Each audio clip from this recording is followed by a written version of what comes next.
Needles? Man, please. I retired from those when I hung up my cleats. Why get poked when you can snack your way slim? Brain IQ chews are all natural, taste great, and keep you in the game. Shots hurt, chews work. BrainIQ.com/REF/OneLiveStew. BrainIQHealth.com/REF/OneLiveStew. Brain IQ chews. Smarter than shots, stronger than excuses.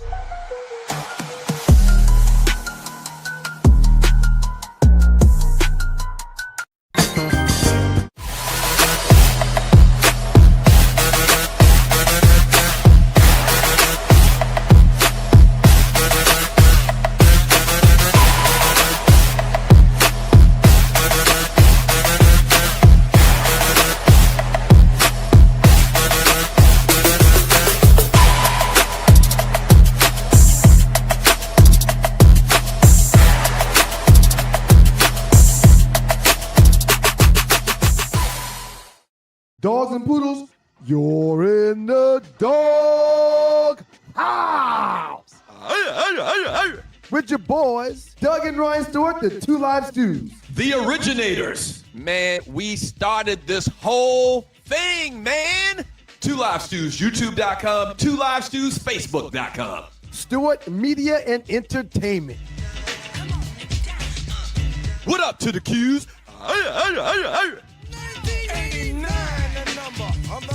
Shots out. Y'all know what time it is. We've got to thank God every minute of every day. Good morning, world. It's your boys, the Two Live Stews. He's Doug.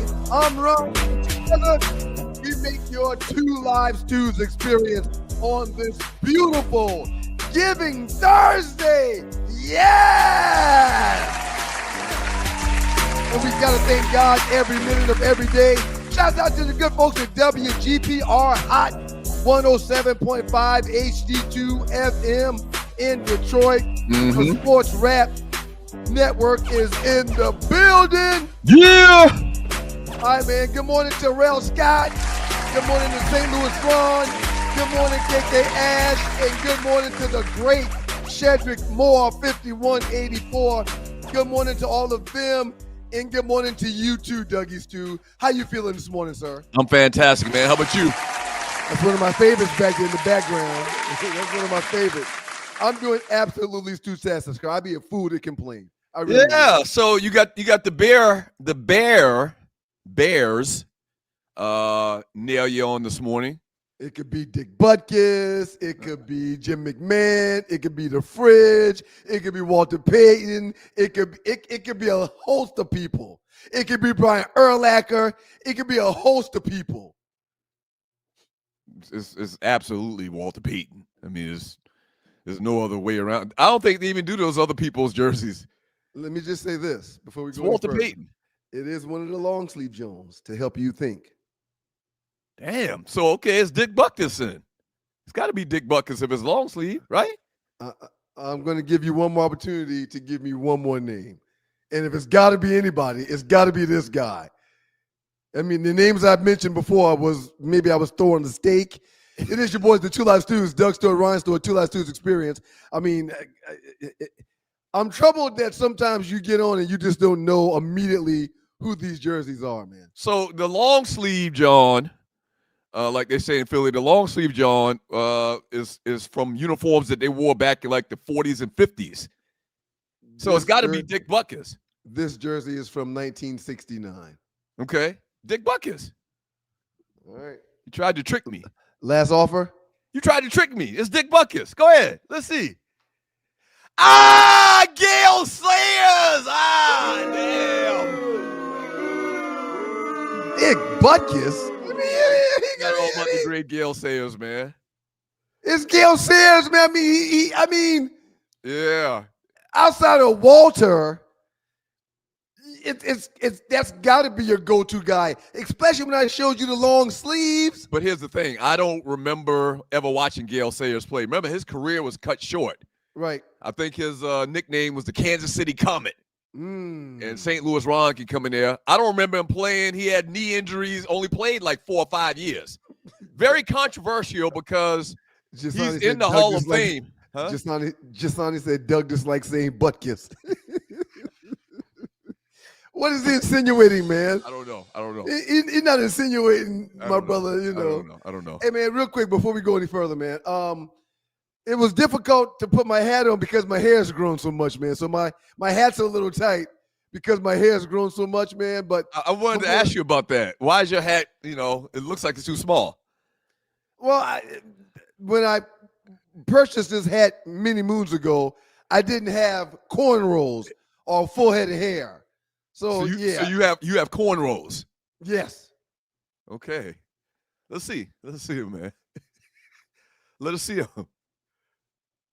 I don't feel like doing that right now. Huh?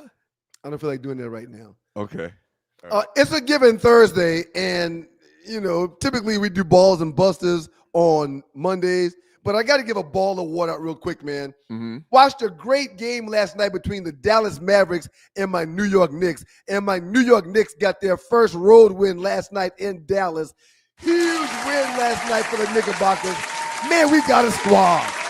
We got a new squad this year. Big Cat looks really good. Big Body Brunson looks really good. McBride came off the bench and hit 3 huge three-pointers in the second half. Shouts out to my New York Knicks, man. I'm really excited about where things could go this season for my New York Knicks. Wait a minute. So you're saying that's the first win y'all had this year on the road? Yes, that's what I'm saying. That's not good. So that means y'all lost like 5 or 6 on the road. Huh? It's still early in the year. Mm-hmm. No need to be concerned. But yes, my Knicks right now are 8-5, and we were 0-4 on the road, but now we're 1-4 on the road, thanks to a huge win last night in Dallas. Shouts out to the New York Knicks. Hey, shouts out to the Pistons, man. Shouts out not only to WGPR 107.5 in Detroit. The Pistons on an 11-game winning streak, man. Yes. The Pistons are back. Yes. Yeah. Wow. 13-2, playing exceptionally well. They showed signs last year of turning the corner, and they're still on the same strides that they were on last season. Right now, leading the East when it comes to being at the top of the conference, followed by the Raptors and followed by the Cavs, then my Knicks. Shouts out to the Atlanta Hawks. Also, we got some boots on the ground in Atlanta. They're 9-6 and playing well in the East. Yeah, basketball's on underway, sir, and it looks really good. Joe and I talked about it last night and in the huddle with Johan, that there's really not one phase to the league right now. Mm-hmm. There's a bunch of YNs that deserve to be mentioned when it comes to stars. There's a bunch of Euros that deserve to be mentioned when it comes to stars. So this is not just a one-player league anymore. There's still some old heads that have some weight, LeBron, Curry, but there's a lot of talent in today's NBA, sir. Yeah, key players. Cade Cunningham's been balling out of control. Obviously, Jalen Duren has been playing great, and the Pistons are doing the damn thing. It looks like the Pistons are back. That's good, man. I've always liked the Pistons outside of if you're new to the show, I'm a Laker fan, but I always respect the Pistons. I like Isaiah Thomas. Because Joe Dumars. A lot of people don't like Isaiah. Isaiah, fight your ass now. You fight the heartbeat. He'll fight your ass. He don't give a damn how big you are. He would have fought your ass back in the day. And so shouts out to WGPR's Detroit Pistons. This is a Throwback Thursday. Couple of announcements we got to make. Donate to the show. If you like to donate to the show to help us keep the lights on, we really would appreciate it. Please. Look to the bottom of the chat to the right. There's a heart symbol or a dollar symbol. Click on the dollar symbol if you're watching the live show. Click on the dollar symbol, and you can donate to the show as much as you want. And if you're watching the replay, same thing. Look to the bottom of the chat to the right, and there's a heart symbol. Click on the heart symbol, and you can donate to the show as well. A lot coming up for you today, as usual. Like the show, share the show, subscribe. We would appreciate it. We got Hollywood coming up with our entertainment report. Top 5 result. Hold on, man. I did the unthinkable, man. Before we even get to the segment, I did the unthinkable, man. I mean, you thought this thing was over. 5 weeks ago, you thought this thing was over, didn't you? Huh? Didn't you think this thing was over 5 weeks ago? I have no idea what you're talking about. Good morning, Red Stick Poodle. Good morning, Red Stick Poodle. Good morning, The Real Bill. So we got top 5 results coming up later. Last 48, the biggest memes in the 2 Live 2's Facebook chat group. Oh, before all of that, we got my man Reggie Carson with the fifth down, talking about the biggest stories in the NFL this weekend. We'll read a bunch of your chat messages. And once again, we will rejoice about the greatest comeback in comeback history. Right. Yes, top 5. Right. When it comes to the top 5, the only thing that I will say is a cheater never wins and a winner never cheats. That's all I'm going to say. That's it. That's it. That's it. There's a constant theme that people have watched the show and listened to the show for over 20-some years. The constant theme is everybody's out to get you. I'm not going to let you create no narrative. Shouts out to you, the _Dixon_way. We appreciate you. Good morning to you. Yeah, not gonna let you create no negative narrative. Nope. A winner never cheats and a cheater never wins. That's all I'm gonna say. And we have to decide how we're gonna handle the top 5 next week, because next week is a little bit different. There'll be no show on Thursday. Oh yeah. So we have to decide that. We can still do it and still have the same cutoff at 6 p.m. on Wednesday. It's no different. All right. I'll have an alarm set on my phone to take a screenshot of it right at 6 o'clock Wednesday afternoon, and we'll just announce the results on Monday. Okay. Yeah. All right. But there's been a constant theme with you, man, for 20-something years on the show is everybody's out to get you. Everybody's out to get you, not just for 25 years doing the show, since you was 3 years old. There's a few hundred listeners that have seen Tree change graphics, have seen your top 5 switch up. There's only a few hundred people. So I am depending on the people to make sure that their word gets spoken and that they get heard. I am making sure, I guarantee that the voice of the people will speak next week. No question about it. You've only won 24 times, and you were up 5 games to me on winning the entire inaugural top 5. Yeah, I think at some point it was more than. Yeah. So we'll get to that later. Last 48 is going to be good. We got some great memes we're going to get into, but we got some big stories to talk about in the world of sports. In particular, man, we haven't had an opportunity to talk about what's going on in Atlanta. We'll get into some conversation about what's going on in Cleveland with the Browns. Reggie's going to talk about a bunch of other stuff when he comes on for a segment. So it's a lot of great stuff to get into. You stepped out of the studio before we exited out for the pregame show, and I think Tree had one of what they call those meltdowns. It happens like 2 or 3 times a show. I mean, no, she really had a meltdown. Like her ass was about to melt down. She started sweating profusely, like within a 5-second. Like it was almost like a superhero type thing. Well, she's got to be dealing with menopause. She's got to be like around 55, 56.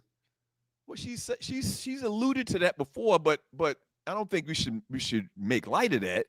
We're not making light of it. And I don't think that's what this was either. I think this was something else. Well, tell me what happened, because after the prayer's over, I usually get the hell out of there as fast as I can. Well, in 1 second she was fine. 2 seconds later she was drenched in sweat. Oh yeah. Yep. Having those hot flashes, man. That's why she went out of town to get a tune-up. She needs a tune-up. Tree, I hate you. We're family. You want to explain what happened earlier? Sometimes I'm just tired, Douglas. There's a lot going on, and I just asked what your family was doing next week, and you just ripped me. Who, me? No, your brother.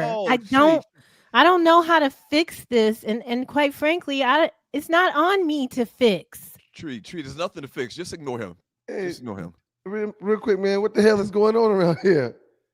What's going on around here? Just it's okay, Tree. He does that to everybody. He's like that to everybody, Tree. Just ignore him. No. That's part of this narrative that they're creating so I can lose these top 5s. That's a part of what's going on right here. You and Tree have conspired against me to undermine me in every way possible so I cannot win the top 5s. That's all this is. So Tree turns into a bucket of water, and we're coming after you. Son of a bitch. Yeah, right. Tree's obviously having some type of medical emergency, and it's all about you. Right? Oh man, you gotta stop this. You gotta stop this. This is very Trumpian of you to do stuff like this, man. Oh my God. Speaking of that asshole, did you see Trump go off on the women reporters, man? Man, I'm at a loss for words right now, man. Oh, let me get. Do y'all see what's going on, dogs and poodles? People that watch and enjoy the Two Live Stews experience. It is a Giving Thursday, by the way, so make sure you find some time to keep the lights on around this piece. They're trying to paint this picture of me being evil and bad and mean and nasty to the point where Tree is even exposing fake tears. So y'all will bet against me with this top 5. Wow. Okay, this is bigger than me. This is bigger than me. I'll figure it out. I got a lot of work to do this week, and I'll get it done. I'll figure it out. I'm not going to let y'all down. I'm going to need y'all's help, but I'm not going to let y'all down. Wow. So she lost it when I left after her so-called prayer. What do you mean so-called prayer? All she did was talk about herself and her wants and her needs. That's not true. And people can go back and watch the pre-show show. Okay. That's not true. Right. Hey, check us out. If you're new to the show, that's what we want to do too, man. If you're new to the show, type in the chat new, N-E-W. We want to recognize people that are new to the show. We've only been in Detroit a couple of weeks. We're doing some new marketing stuff, so we're getting a lot of new people in the chat and showing up. Pass the word about the Two Live Stews, man. The funnest show on turf. It's a gift that truly keeps giving. Hey, Two Live Stews, YouTube.com, Two Live Stews, YouTube.com, as well as go to TwoLiveStewsStore.com, TwoLiveStewsStore.com, and check out all of the cool merch that we got on there as well. Oh, what's wild is there's a complete apartment complex near the Mercedes-Benz Stadium that just got demolished. And the Falcons right now have been stricken by the injury curse yet again.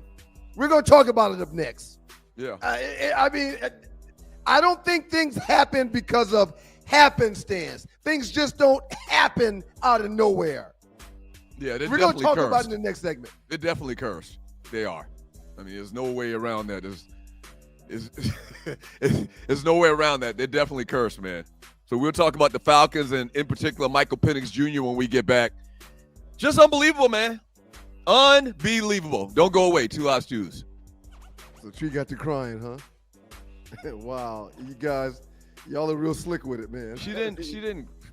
That's not what we were talking about. I was talking about her sweat. Yeah. I was talking about the sweating thing she had. Listen, I played in the NFL. I've taken enough shots to last a lifetime. And let me tell you this, taking a shot just to lose weight, that's not a smart play. That's why I roll with Brain IQ. The all-natural weight chews cut cravings, boost metabolism, and sharpen focus. No needles, no chemicals, no crash. Just results you can chew on. And Brain IQ is not just about weight chews. They've got a full lineup of all-natural products to keep your mind sharp, your body fueled, and your health on point. Skip the needles, choose natural. Order now. BrainIQHealth.com/REF/1LiveStew. Brain IQ Chews. Smart, natural, built for results.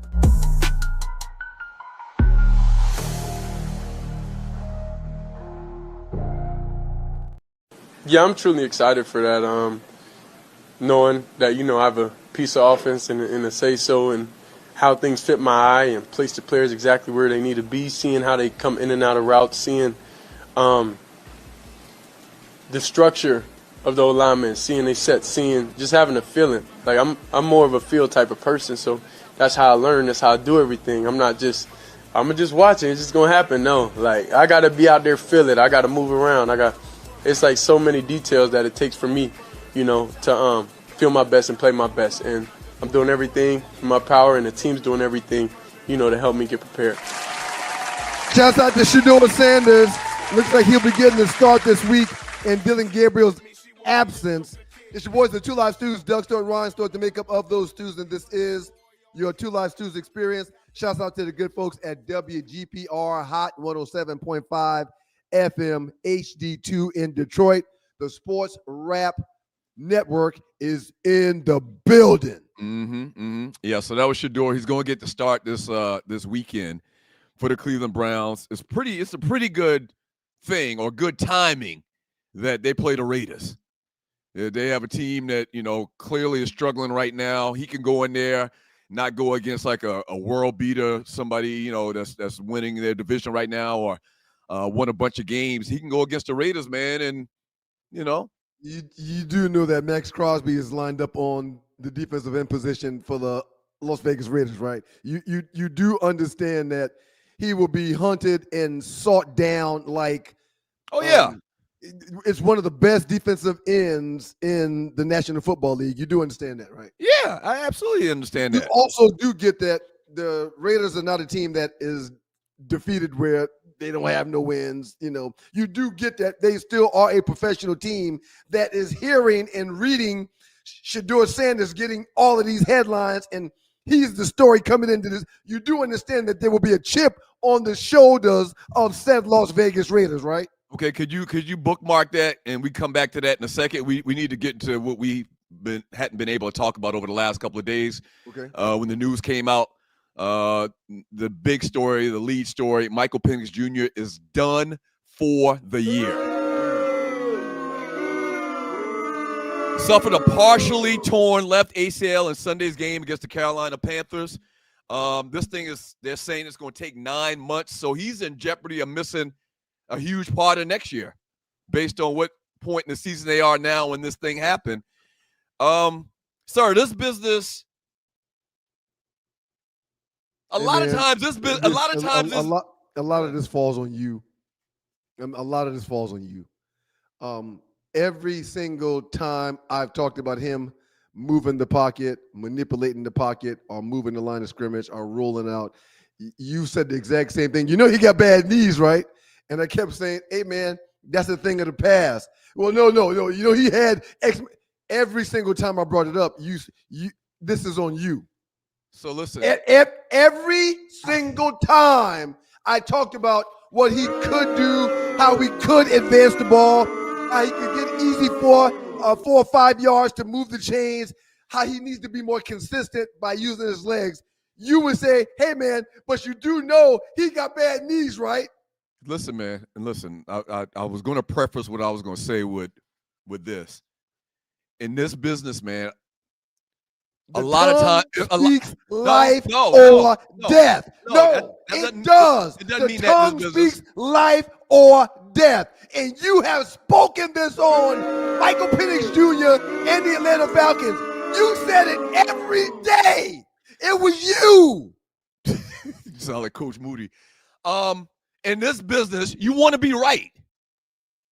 You want to be right. You want to talk some knowledge. You want to talk things that are accurate. Okay? That's all it is. I have said from day one, man, that man knees are raggedy. I've said it all ever since we drafted him. That man has had 5 season-ending injuries. 2 ACLs on the same knee that he's about to get worked on, whenever they do the surgery or whatever. He never was comfortable running the ball because in the back of his mind, he knew his knees were raggedy. You kept saying that. I kept saying it. Now, in his absence, the Falcons will be turning to Kirk Cousins as the starting quarterback, a move that will affect the team's offseason plans and situation for the franchise moving forward. There were hopes, huge hopes of Michael Penix Jr. being the answer for the next decade or so. And just that quick, after a day or two when the guy's been determined he's going to need knee surgery, just that quick, everybody's talking about drafting another quarterback. Well, hold on. And you watch the 2 Experience, you have to. You have to, because this is his third ACL. You don't think he's ever going to be right again. From L. Melton, 9663, it's the other knee that he's having surgery, not the one he had the previous knee injuries on. Okay. That might be even worse. I was just about to say that doesn't make it any better. That doesn't make it any better. I think he said that because I alluded to him having the surgery or the issues with the same knee that he had the 2 injuries before. Whatever the point is, it's not a good sign for a guy to have 3 knee surgeries in his rookie year or in his first year starting. He goes out again with another knee injury. I don't know if he's ever going to be the same quarterback that he was when we drafted him, where he was healthy. They won they went to the national championship out Washington. I don't think the play of Michael Penix that got him drafted. I don't know if any team, not just the Falcons, I don't know if any team's going to see that guy pre-draft Michael Penix ever again. And Kirk Cousins came in last week after the injury and played like the Tin Man. Right. He didn't have an expression on his face coming on or going off the field. He didn't have any type of expression on his face under the center or when he was taking a snap. He just looked lifeless last weekend when he got in the game. I feel so bad for Penix, man. And I think the reason why that I kept harping on the whole the knee injury thing is because talked about it before many, many times. I tore my ACL in college, and it took 2 years before I felt confident on it to make cuts so I just know psychologically it's in the back of his mind that he's had these issues, because that's an injury that can reoccur. Clearly is the situation. That's an injury that can reoccur at the drop of a dime, man. Loose Neck says, how many knees Penix got? Man, that's the kind of shiggity we don't need right now, Loose Neck. I feel sorry for the young man. I feel sorry for him, but you know what? God made a way for him to get that big bag, to get drafted. What was he drafted, number 9? Hold on, and I talked about the 2 knee injuries. Torn right ACL in Indiana in 2018. Fractured his right clavicle into the season in 2019. In 2020, tore the right ACL again. 2021 with the Huskies, separated the left AC joint into the season. This is 5 years that his season has been ended for whatever football team, whether it be Washington, whether it be Indiana, whether it be Falcons. 5 years where his season has come to an end because of season-ending injuries. But God made a way for him and his family to be healthy enough to go to that combine and do those personal workouts and get drafted. But I doubt we're going to see the same quarterback ever again. Ever again. Yeah, man. I beg of you, when you get to talking negative, I beg of you to watch your speech. I beg of you to correct your words. Already in the last 2 weeks. It's my fault that he's had 5 season-ending injuries? No, the Falcons are snake bit, which we're going to talk about, because the land that they own was hallowed ground. But we'll talk about that in a second. But in the last 2 weeks, every time you've talked about South Carolina State playing Central, and you keep saying, if we win, you planning on doing this party. And every time you say if, I say, and I've said that out loud a couple times, not if, when we win. Hey, Doug, speak it into existence. Words matter, man. And the words that you have chosen to speak over Michael Penix and his tenure to this point of his career in the National Football League with the Falcons have been negative and been bad about his knees. Now look at this. So it's my fault. At the end of the day, you're saying Michael Penix Jr. having 5 season-ending injuries is my fault. Little old Doug Stewart. The only thing bad that Off the Blank has ever done is buy those people's churches land to build his stadium. That's the only thing bad. He didn't. Well, I guess eventually he did buy it, but it was eminent domain. They took the land. Right. Well, a price was spent on it, but yes, they forced those people out. Yes. And that's what the root of all the evil that the Falcons have dealt with, that's where it's coming from, sir. So let's, for the record, and you're watching Two Live Stews Experience, if you're new to the show, if you're not in Atlanta and you don't know these storylines. John Concac Penix Jr. Y'all, if you don't know what Ryan's referring to, the Atlanta Falcons built the new Mercedes-Benz Stadium on a site and on land that was inhabited by a church that had been there for over 100 years. They finagled the church out of the land. A black church that had been there over 100 years. Oh, yeah, and the Atlanta Hawks have been cursed by a guy named Mojo, because when the Hawks went into the new Omni Stadium, in the new Omni Arena, Mojo had season tickets, and they took his tickets from him. They shitted him out his tickets. Bottom line. He feels like they shitted him out his season tickets, and ever since that, he put a mojo on them, thus the legend of Mojo. Hawks can't win. Falcons can't win. Read this.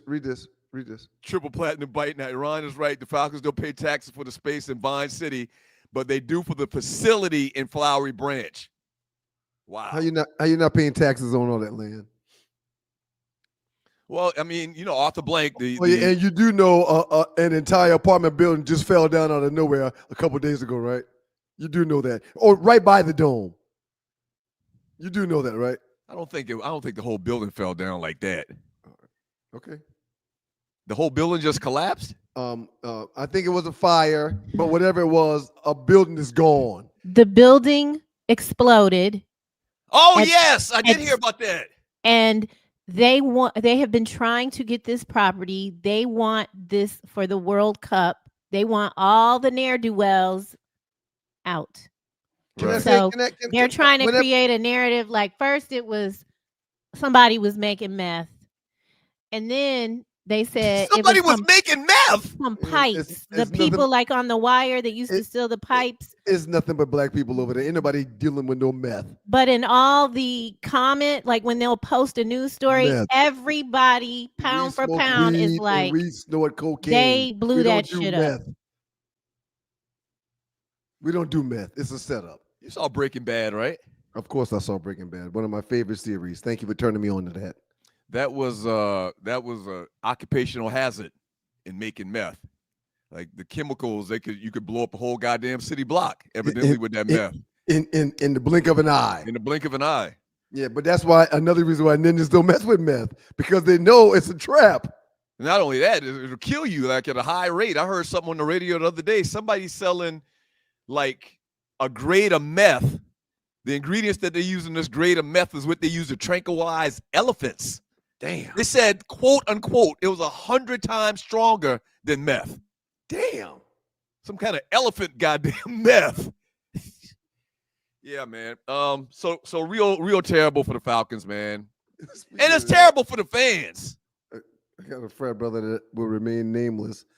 He's one of the most beloved frat brothers in Delta Mu Mu. As a matter of fact, I'm not gonna tell the story. Never mind. Go ahead, tell the story. Just change the names. Just change the names. Well, I was playing. No, I'm not. Never mind. I didn't even have to twist your arm to tell the story. Go ahead and tell a goddamn story, man. Go ahead, tell a story. Yeah. Well, he gave me a gummy, right? And after taking half of the gummy, it wasn't no THC gummy. The gummy clearly had to have PCP in it, man. It was so damn strong. And I got some of the strongest stuff you can find. But I called this bro like, bro, what kind of PCP gummies you gave out to the people? I mean, anyway. I've got a real bad experience with a gummy, man. They just had legislation come down like a week ago about gummies being sold in gas stations. And go ahead. The legislation on THC, CBD, and all that stuff is up in the air. Yeah. Trust me, I know. And my thought or my suggestion about why is because the alcohol industry probably feels threatened now that they're putting the stuff into drinks. Right. Absolutely. Before, when you were smoking it or using tinctures or chewing it or eating it, I'm fine with that. But the minute you start putting it in the drinks and replacing our liquor, we got a problem. We got to shut you down. Yeah, absolutely. And they got big time bank where they can pay lobbyists to go up there and fight for them for those reasons. Shut them down. That's how it works. That's what they call politics. So, Yeah. the store, the Georgia Hemp Company that I've been invested in for a few years, we have 5 locations in Atlanta. They're about to start shutting things down, man. It's ridiculous what's happening in this industry, but it is what it's cutthroat business, man. It's cutthroat business. Story number 2, and we mentioned it coming into the segment, but Shedeur Sanders is going to get his first NFL start this weekend. What do you think, man? What do you think? So he's got Isaiah Bond, he's got Jerry Jeudy.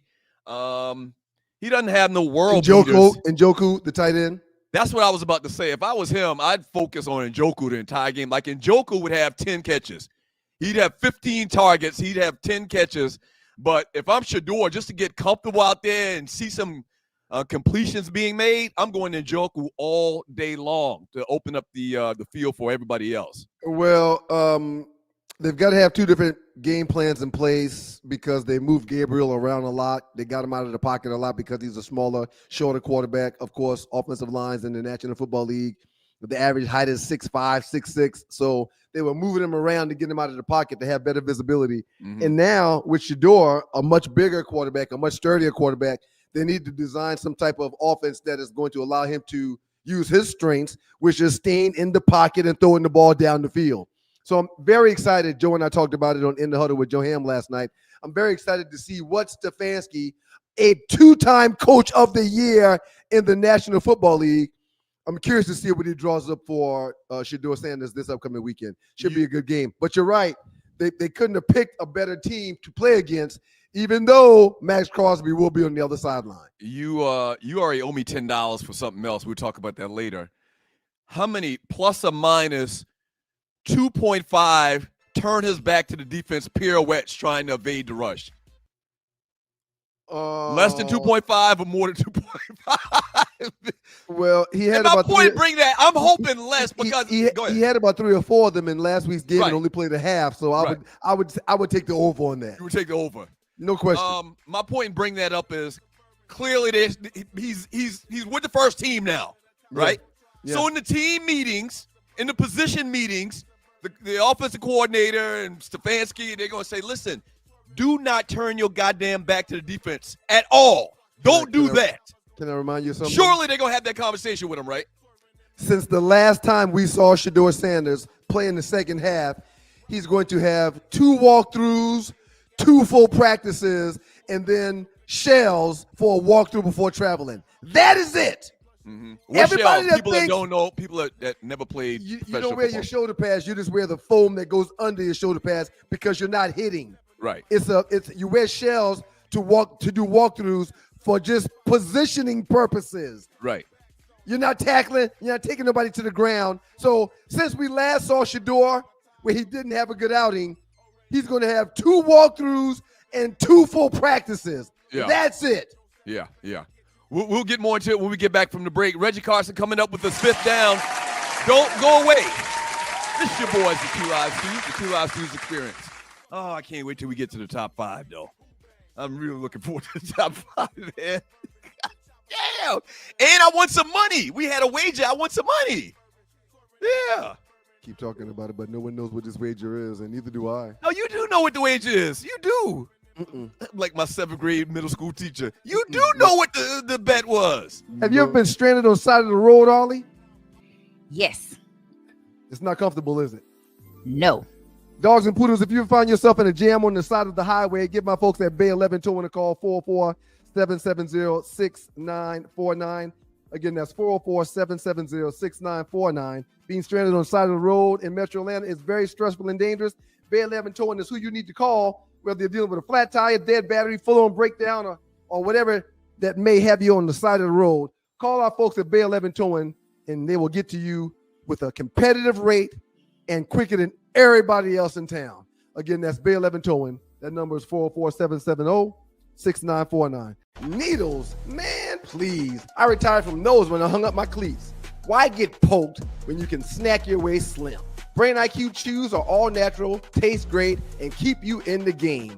Shots hurt, chews work. BrainIQ.com/REF/OneLiveStew. BrainIQHealth.com/REF/OneLiveStew. Brain IQ chews. Smarter than shots, stronger than excuses.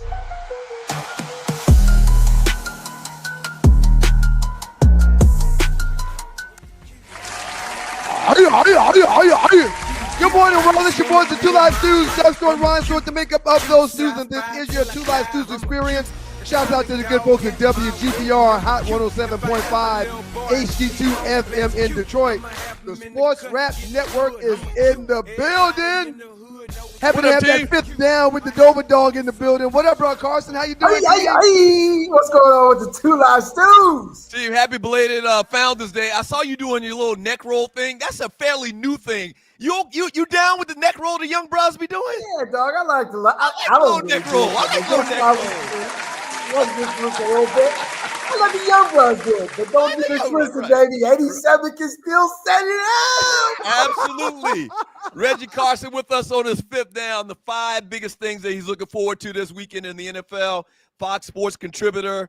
Been in the business a long, long time, bruh. So we want to get your thoughts. The 5 biggest stories this weekend. Let's start it off. Give us number 5 on your list. I didn't think I would be saying this again on y'all's show, but it's Hot Tua. Put it on that thing. What is going on in the NFL? Jamar Chase got suspended for his brawl with Jalen Ramsey. Well, I guess it wasn't a brawl. Ramsey just went inside his head. But one game suspension. One game suspension. Here's a question I want to ask y'all. I'm not trying to take over your segment, bro, but do you think one game was enough? Yeah. Or what are your thoughts? I mean, look, they set the precedent with what happened with Carter, so they couldn't go more than one game, although that's a whole lot more spit than what Jalen had. But, I mean, Come on, man. Bro, real quick, bro. What bothered me more than him actually spitting on him was the fact that as an adult, he should know that there's 100 different camera views in the stadium. Right. For him to easily lie like he did, acting as if we was not going to be able to see a pint worth of saliva leaving his mouth, blows my mind, bro, Carson. Yeah, it's a travesty. Look, man, we got like super high definition cameras that are out there right now. And the fact that this guy was like, I ain't spit on nobody. I mean, come on, man. Come on. I guess you got to try it, though. He had to try it. He didn't have any other excuse. No, look, man, I think what you've done as a grown man, stand on it. Yeah, I spit on that SOB.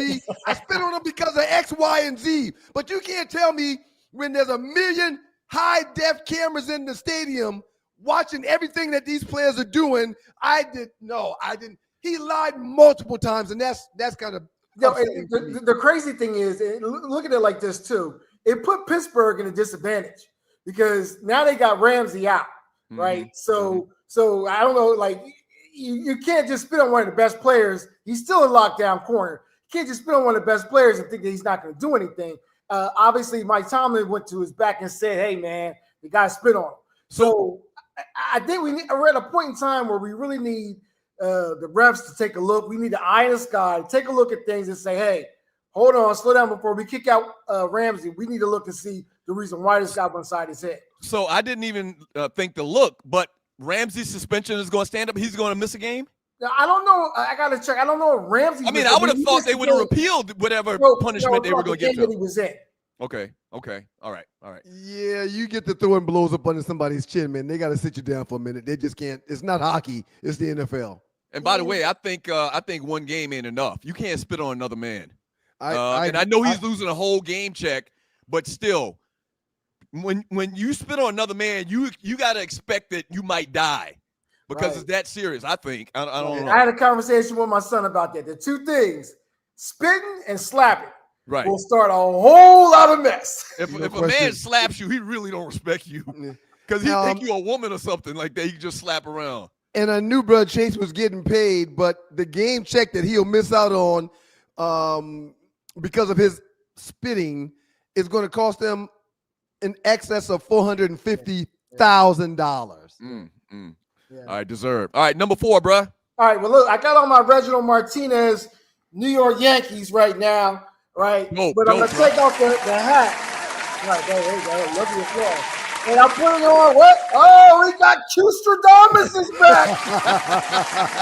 Custradamus is back. Custradamus is back. And of course, I told y'all about those Kansas City Chiefs, did I not? You did, bro. I told y'all about Yeah. those Chiefs. I still think the Chiefs are going to make the playoffs, but they're in a win or bust situation right now going into this week's game against the Colts. So, look, I know they got 15 back there, and anything can happen when you have 15. But I tried to tell y'all, when Rashee Rice is not in there, this might be the year that the armor starts to get off the chinks, or chinks coming off the armor of the Kansas City Chiefs. And you know what? What are they, like 5-6 right now?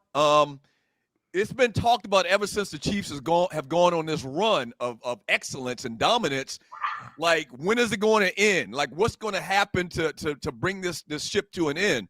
And it looks like that Kelsey's just getting a little bit, losing a step here and there, and teams have kind of figured out what they do defensively, and it's just not the same team that it looks like when they first got on this hot run with Patrick Mahomes. And the Colts are playing good ball right now. That's not going to be a give me game. That's going to be a dogfight. The Cowboys just put up a very good offensive game, and their defense, with a few injuries being gone and a few additions after the trade, look like they might be a better team. And then they've got the Texans. So their next 3 weeks are not easy weeks, to say the least. It could be a problem for KC.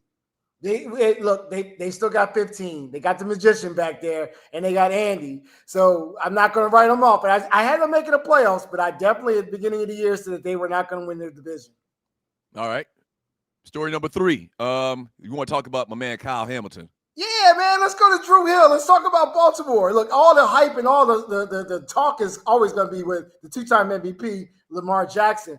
But truth be told, the engine that makes that team go is their Swift Army night. We haven't seen anybody like this since Ed Reed in Baltimore. I really, really believe that this is an opportunity for this young man to come off and be the best safety in the league right now. Yeah, Kyle Hamilton, the safety, dominant player. He kind of reminds me, you mentioned Ed Reed, but he kind of reminds me of Troy Polamalu. You just made the reference to Army Swiss knife. Guy can play outside linebacker. Guy can cover. Guy will come up and hit you. He does every single thing for that Ravens defense. I agree with you 100%, team. He's all everywhere, and what he's doing is just is sort of amazing right now. Definitely for his age.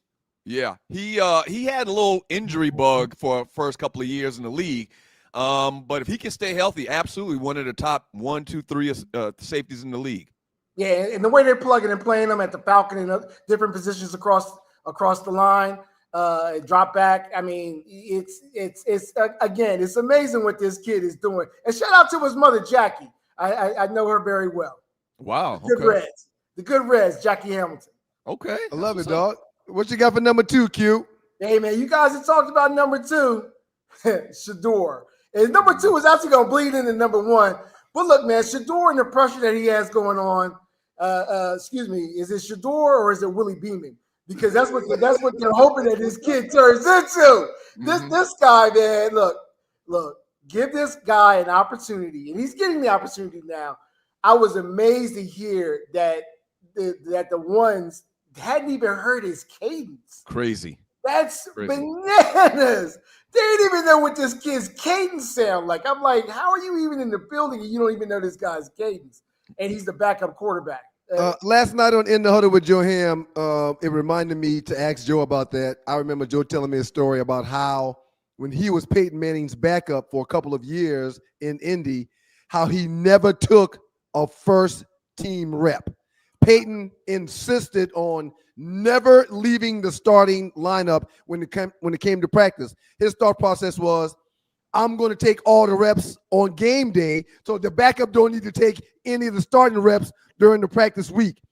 Some teams go about it that way. Some teams know that their backup needs to get a few snaps from time to time, so they'll put in 1 or 2 or 3 plays for said backup with the first team. But no, the Cleveland Browns were not one of the teams who did that. And you would think they would because Dylan Gabriel was a rookie himself. You would think that they would try to have a package for Shador to get some snaps when he was that number 2 guy, but they did not. Yeah, it's the Browns and their franchise. Right. I hate to say it, but it's the Browns. You've got to prepare this kid if you're going to throw him out there. And definitely, if you got two, if you look back and you have a starting quarterback that's a rookie and your backup quarterback's a rookie, and the fact that you're not getting this guy any reps at all speaks to your franchise. What do you think? How you think he's going to do this weekend, team? I think he'll have a serviceable time out there. As Ryan stated, I mean, he is going against Max Crosby. That does put a little bit of fear in my heart for the young man, but I think they're going to prepare him to at least they'll put a package together that will attenuate his assets, which is throwing the ball downfield. I think you were head on, Doug, when you're talking about getting Njoku involved. Njoku was not involved last week. They had their rookie tight end playing more. So I think that getting Njoku involved will definitely give him a safety net and give him an opportunity and run the football. Run the ball. Right. Focus on the running game, some little dump off passes to the running back out of the backfield, some screen plays, some little easy stuff. Get some completions under his belt. And I think the kid's going to be good. People forget that this guy is the all-time percentage completion passer in college football history. People forget about that. Like, that's a huge, huge stat. So he knows where to go with the football. He knows how to read defenses. I'm excited to say that game's going to get a huge number. Everybody in the world going to turn to that game. He's and I don't want to say it like this, but he's the Caitlin Clark of the NFL. Everybody wants to see all the players. Like, I don't know if you saw even Kyle. Everybody that's playing against them is throwing up the wrist. Right. Like everybody knows this kid. This kid's a rookie. This kid's a rookie out there. Everybody knows this kid is out there, and everybody's got all eyes on him. He's the Willie Beeman of the NFL right now. Shout him out. Come on, Shador. We need you to play a good game, baby. Let's go. Let's get it. Number one on your list this week, team. Number one, man. And it started me thinking with Shador and some of these other rookie quarterbacks out there. Shador, you've got, well, no, he's not a rookie, but he's a young quarterback. The quarterback in Minnesota that's out there. McCarthy. Yeah, everybody having these struggles. What happens, and I've been doing some research looking online, what happens if your NFL team misses on your first round pick and it's a quarterback? How far does the slider organization? Now, you got your top tier teams, you got your middle of the tier teams, you got your teams that just ain't doing nothing, right? And I hate to say it like that because they're grown-ass men playing football. However, if you slide back and look back, you're looking at it no more than an average of 3 to 5 years that your franchise is non-existent if you don't pick on a first round pick because of the domino effect. And the domino effect is so interesting. You got coaches that are leaving to be fired. You got offensive linemen that are aging out because they're aged out on their huge productivities 3 to 5 years. And you got your salary cap. Right. So it's really the NFL really is a crapshoot, man. If you miss on one of these quarterbacks, and because of the salary of the quarterbacks getting a rookie QB out there, you're setting your franchise back 3 to 5 years, if not 7 or more. Look at the Raiders. When they took DeMarcus, I mean, they had those years with Carr, but if you take those Carr time out, and were the Carr years really a success? Derek Carr, right. Yeah, if you take that out, man, your franchise will be stuck for years. Makes sense. Everything you just said makes sense, man. Let's get your bonus thoughts. We're in the same situation right now. Everybody know you're an Eagles fan. You're up from that metropolitan area. But what do you think this means for the Falcons? Do you think Penix could come back and be the same Michael Penix that we drafted, or do you see what you just talked about? Do you see what you just talked about being a darn Achilles heel for the Falcons for the next 3 to 5 to 7 years because we took him so high, we gave a ton of money to Kirk Cousins? What are your thoughts? I don't think he's going to be the answer. I'm praying for the young man. I never want somebody that not have the opportunity. I'm praying for the young man. I don't think he's going to be the answer. At least Custer-Damas doesn't think that he's going to be the answer.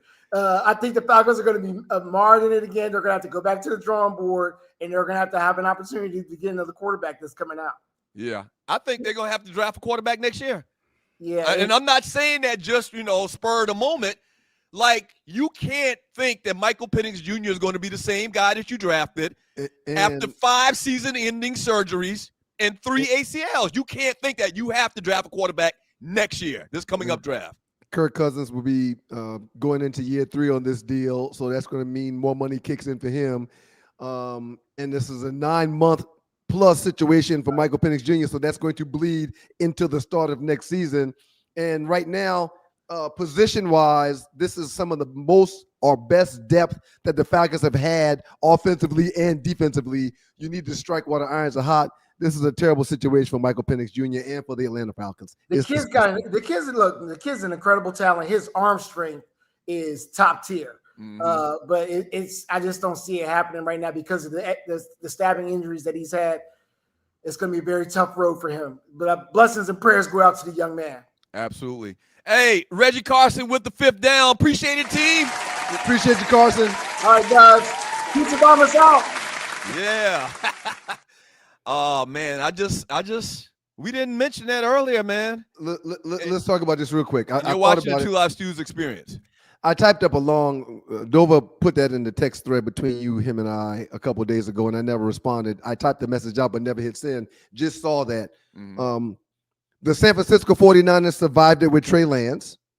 And they survived it with Trey Lance because of why. But that situation is unique. They got a 7th round, not just a 7th round pick, the last pick in the draft that panned out. Right. No one could expect Purdy to work out like the way he's worked out. Well, I'm answering Carson's question, though. Okay, go ahead. It worked out for the 49ers and Trey Lance. It worked out for the Washington Redskins with RG3 and Kirk Cousins.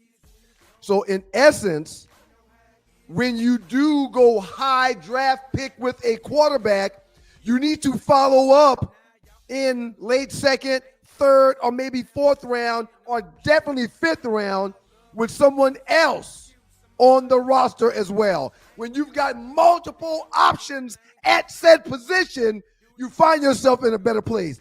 If you've got one guy, the guy that you draft, and that's it, you can find yourself in a situation. But when you've got multiple players, it changes things. Who's the 3rd string quarterback? Like, who's going to be the backup to Cousins now that Cousins comes in? Do you even know? I have no idea, but I can tell you. I can look it up. But we don't check for 3rd string quarterbacks. We don't check for 2nd string quarterbacks. For the most part, yeah. Falcons, man, they're in a horrible situation right now. And do you agree they're going to have to draft a quarterback next year? Like their 1st round pick got to be a quarterback. Yes. And also, you know what else? They've got to add to the momentum of the depth that they found themselves with this year. It's incredible depth. The point you just made before we let Carson go about the defense.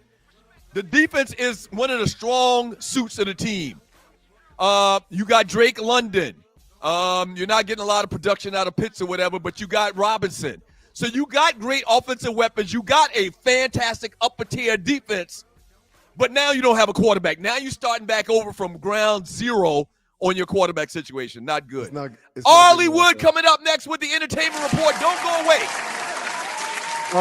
Easton Stick is the 3rd string quarterback behind Kirk Cousins, someone that we have no earthly idea who that is. Yeah. Don't go away. Two Live Stews experience. God damn it. Falcons be Falcons. Hey! You know what it is. It's your girl, Arlie Michelle, your favorite cruise director for the Cruise with the Stews. Our first inaugural cruise, as you already know, is February 6th to the 9th. And you've decided to have your face in the place. But guess what? Your face gonna be in a place with no room if you don't. Call me now. Call me 678-632-2005 or email me at sme.arleywood, ARLE @gmail.com. I need information from you. I can't get your stateroom if I don't know your birthday and your address and the person who's sitting in the room with you. Come on now, y'all. Call me now. Call me, because I need to talk to you. Call me or email me. Either one works. I just need to talk. Come on. Can we talk for a minute? See y'all on the big water. But you might not be able to go if you don't call me. Okay?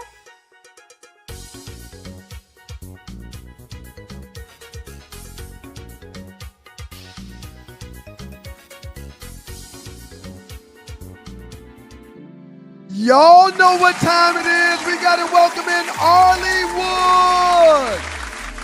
What up, though, Arlie? How you feeling over there? I'm moving in slow motion. What y'all doing? Oh, you got that voice back, too. You got that voice back. Shout out to the good folks at WTF Hot 107.5 HD2 FM in Detroit. We appreciate you, Sports Rap Network. Welcome back, Arlie. Your voice sounds good. It's much better. It's not all the way back. I don't have any highs. Like if I had to sing happy birthday, it's going to be the happy birthday. I have one of those. I don't have Get your Tony Braxton on, huh? Yeah. Oh, Mom. It's another sad love song.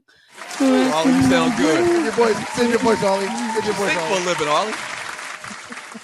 I should sing for a living, huh? What y'all doing? Hey, y'all. Yeah. Hey, Ollie, give us an update on the Two Live Stews. Cruise with the Stews, Super Bowl cruise, all of that. We are cruising with the snooze, cruising with you. Y'all, if you are still interested, and I know y'all like, girl, if you ask me one more time about this cruise, we ain't saying none of you, but you can go on the cruise as long as you want to. Our time is up, though. We owe these people their money before Saturday. So for those that are going on this wonderful, fantastic voyage with us, remember to hit me up. I've sent out emails. I've sent reminders. Most of us are already paid in full. It's amazing. So exciting. But we are going to Nassau, Bahamas. On that Friday, we leave. February 6th, we leave from Miami, Florida, headed to the beautiful perfect day at Coco Cay on Saturday. Sunday, we are in Nassau, Bahamas. We come back. We watch the Super Bowl together. Wear your favorite team in Jersey. I'm gonna have on my Falcons jersey, even though we ain't going nowhere but to the house. Falcons would not be representing anybody. Never mind. I'm sorry. Meanwhile, they over there blowing up stuff on Northside Drive right there by the stadium because them people want their land. Okay, I don't know who it is that want it. It's either the ancestors coming for it, or it is them people. And so, yeah, there we go. Anyway, and then Sunday we'll come back. That's on Sunday. And then Monday we'll come back tired, and people take the Monday and Tuesday off. Okay. Absolutely. So, Tree, throw the fly back up there one more time. Hit Arlie up. Hit her up. Email her. sme.ollywood@gmail.com. sme.ollywood@gmail.com. If you're watching this on your phone, just pause it and take down our phone number. And for everybody that's paid deposits, man. So what happens with the deposits? If they don't come back and pay the back half of their deposits, do we get that money and we can buy liquor with it? I will. How does that work? Royal Caribbean feels like you played in their face, as the young folks say. So they're gonna keep your money. So they keep it? Well, that's the purpose of a deposit, sir. The deposit does not come back. If you renege or you change your mind, thank you for the donation. And if you didn't have travel insurance and we get past 90 days out, they're gonna keep all of it. Even if you pay, just say you pay $500 of your $1,000 room or whatever. That's just an example, guys. Then we're gonna keep 300 of that, bunnies. We're gonna keep. It's like a portion. It's levels to this. You know. Okay. Wow. It goes up in increments the closer you get to the cruise. Yep. Look at Ryan with his big words today. Oh, Ryan. Thank you very much. I don't want my deposit going to somebody's pocket at Royal Caribbean. Neither do I. So run me that money. Okay. Right. Y'all. Yes, I'm so sleepy. My favorite human had to come in town, and he didn't get to leave until he got off work yesterday. They be running my child, Lord. He got here at 5:06 this morning. Guess what? I ain't been no deep in town. Oh my goodness. But Ollie's talking about her son. What does he do for a living? He works in agriculture. He is a what's his official title? But he's a supervisor. They load these. He makes sure when these barges. Is he a longshoreman? Grain. He's in the longshoreman group because that's how his workman's comp. But he's not in the union, so he's like in this middle gray area. But he has you know how we get to go in quickly for, oh God, it lost it. Anyway, he has one for the water, like a maritime one, so he can be like on the water. As opposed for skies, what's ours called when you fly and you get in the line early? Y'all know what I'm talking about? I'm not sure. Okay, never mind.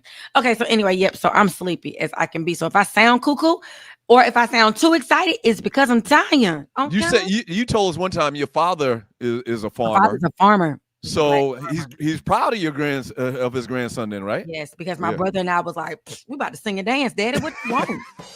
And he didn't like any of that. He's just like, why?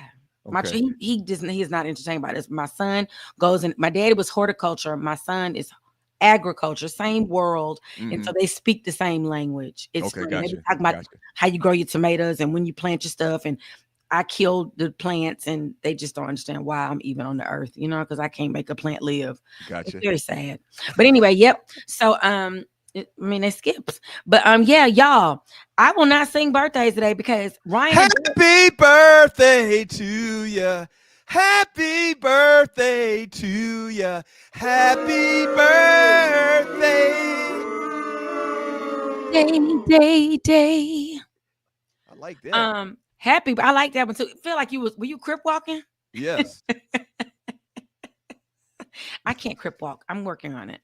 I saw somebody in the chat name something crip. We don't want no problem, sir. I mean, we don't want no problem because I got on the wrong colors for that. Right. I was about to say. I wear the wrong colors for the Crips. So shout out to rapper Future. Today is his 42nd birthday. Happy birthday, Future. I thought Future had been a little older than that. I know, but that's because he got a lot of children. I feel like they should be children and grandchildren and great grandkids, but he's been busy populating his section of the world. What part of town? What part of town is Future from? What high school did he go to? Calipar, home of the pimps and the moneymakers. That's right. I think I've heard him say that. Yeah. I feel like he went to Tri-Cities if he went somewhere. I feel like that's his side of the world. Awesome Dawson. Do y'all remember Dominique Dawes from the yes. gold medalist, gold, silver, bronze? She won all of them. She was a part of the Magnificent Seven in the 1996 Olympics. She's 49. Wow. She almost 50? Happy birthday, Dominique Dawes. Wow. It hurts my feelings. I can't take it. And Tupac twin, actor Demetrius Shipp Jr. is 37. I always felt bad for him because when you look exactly like somebody else, you gotta get typecast. And how many movies can we make? Is that the guy that played Tupac in the movie? Yes. Yeah, he do favor him real hard. big time. Yeah. Real hard. What's it called? Went to Columbia High School. That's in Decatur. Okay, right? Columbia. Well, I thought she went to. Talking about Future. Future. I'm talking about. I know you're talking about Future. I thought Sierra went to. I'm very confused. Okay, well, shout out. I didn't know he was from the deck because he always claiming Atlanta. So that's not. It's not Atlanta. The deck. Yep. Smoking billows. Okay. This weekend, we will shout out birthdays to former NFL and current I'm Every Man Michael Strahan. He'll be 54. The Kid, MLB Hall of Famer Ken Griffey Jr. will be 56. Actor Khalil Kane, who I saw last night. I went to an outdoor movie in the West End. Y'all, they have changed the West End. Let me just tell you. West End is coming up. Yeah, it's coming up. Yeah. I wish my parents had kept their house in the West End. We used to live over there. They had an outdoor movie and they showed Love Jones. Oh my God, I forgot how classic that movie was. Goodness, it's so classic. It's still very timeless, even today. And Nia Long and Lorenz Tate look so young. They were babies. Oh my God, they were babies. But Khalil Kane played Nia Long's boyfriend that she went to see in New York. He is 61. That dude still look good though. I'm just saying. Jamaican dancehall singer Patra will be 53, and NFL wide receiver Juju Smith-Schuster will be 29. Okay. Shout out to you, Juju. Yep. So first up, I'm gonna talk about this. I really don't want to talk about it because I just don't want to be in trouble myself because we might have received stolen goods from this person, and I just don't want to go to jail. What?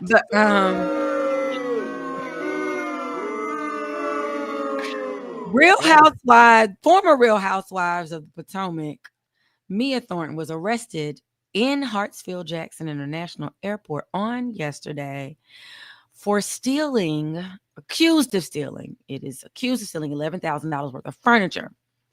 Now, I don't know what's going on because literally earlier that day or the day before, I can't remember, my line sister, she texts me. I mean, she calls me talking. She's like, girl, why does she, because, she was messing around, she and my brother. And for those who don't know, my brother's Bobby V. They were messing around or whatever. They were supposed to be dating. I told everybody I ain't like it, whatever. But she posted that they had broken up and it was a fun run. Wait a minute. Didn't Bobby just do some upgrades to a house someplace?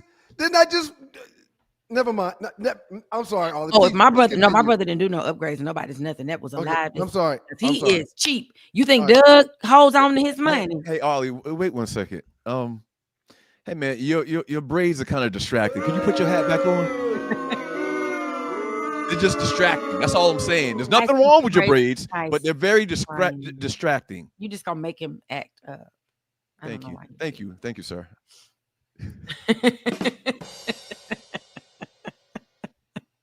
All right, Ollie. I didn't mean to interrupt you. Go ahead. It's okay because it's one of them stories. So then she gets arrested. They have a body cam that shows the whole thing. And I'm just glad she had her hair on because sometimes she has to have a filter for everything. She has a filter for FaceTime. I didn't even know there was a filter for FaceTime. But nonetheless, she and this other gentleman who they name in the claim were renting a townhouse, and in the like thieves in the night, they left in the middle of the night. They took all the furniture out the house. I don't know how that works. It was a fully furnished place. So it wasn't like it was her furniture, but she took it. What? Or allegedly she took it. And so that's why she had a warrant out for her arrest. The owner of the condominium put a warrant, filed a police report, and they put a claim out, and I guess she was coming back from wherever she was coming back from. This is the third Real Housewife of the Potomac that's been arrested. Wendy, the one that's a CNN PhD analyst, was for some fraud. Hers is big time fraud. They say she lied about it. She lied about a break-in, claimed insurance of things that then she turned around and had on her actual body, like her wedding ring, nice jewelry, all that kind of stuff. That just happened to her in October. And then before that, Karen Hugger, she was DUI and had to serve some actual time. So the Potomac is up there acting up. They acting up, shout. It seems like they with those reality shows, housewife shows, seems like there's an overabundance of hustles and scams that go on by the actors and actresses. I don't know, it just seems like that. Doug, and I would caution them. I would caution you to not call them actors and actresses. Just they're people who have a platform. I'm just saying. You're right. You're absolutely right. Finding people, and not to say they're not talented and they don't get it. So do you view reality actors and actresses are less she's than saying don't even actresses? She's saying don't even put the word actor and actresses beside their names. Doug like calling them thespian. They're not thespians. Right. They act. It's so hard. I worked on reality shows behind the scenes, and it's just really interesting. They on there to ruin your relationships and create muck. Right. It's so much muck. Controversy. And I don't know if she's doing this. This could be a ploy to get some attention, because I believe she thought she was leaving the Housewives of Potomac. She had told so many stories up there. They were running off from up there or whatever. She came down here to get on. They kept rumoring that she was going to do Real Housewives of Atlanta. And now I have heard out of a source that I trust that they had asked them about it.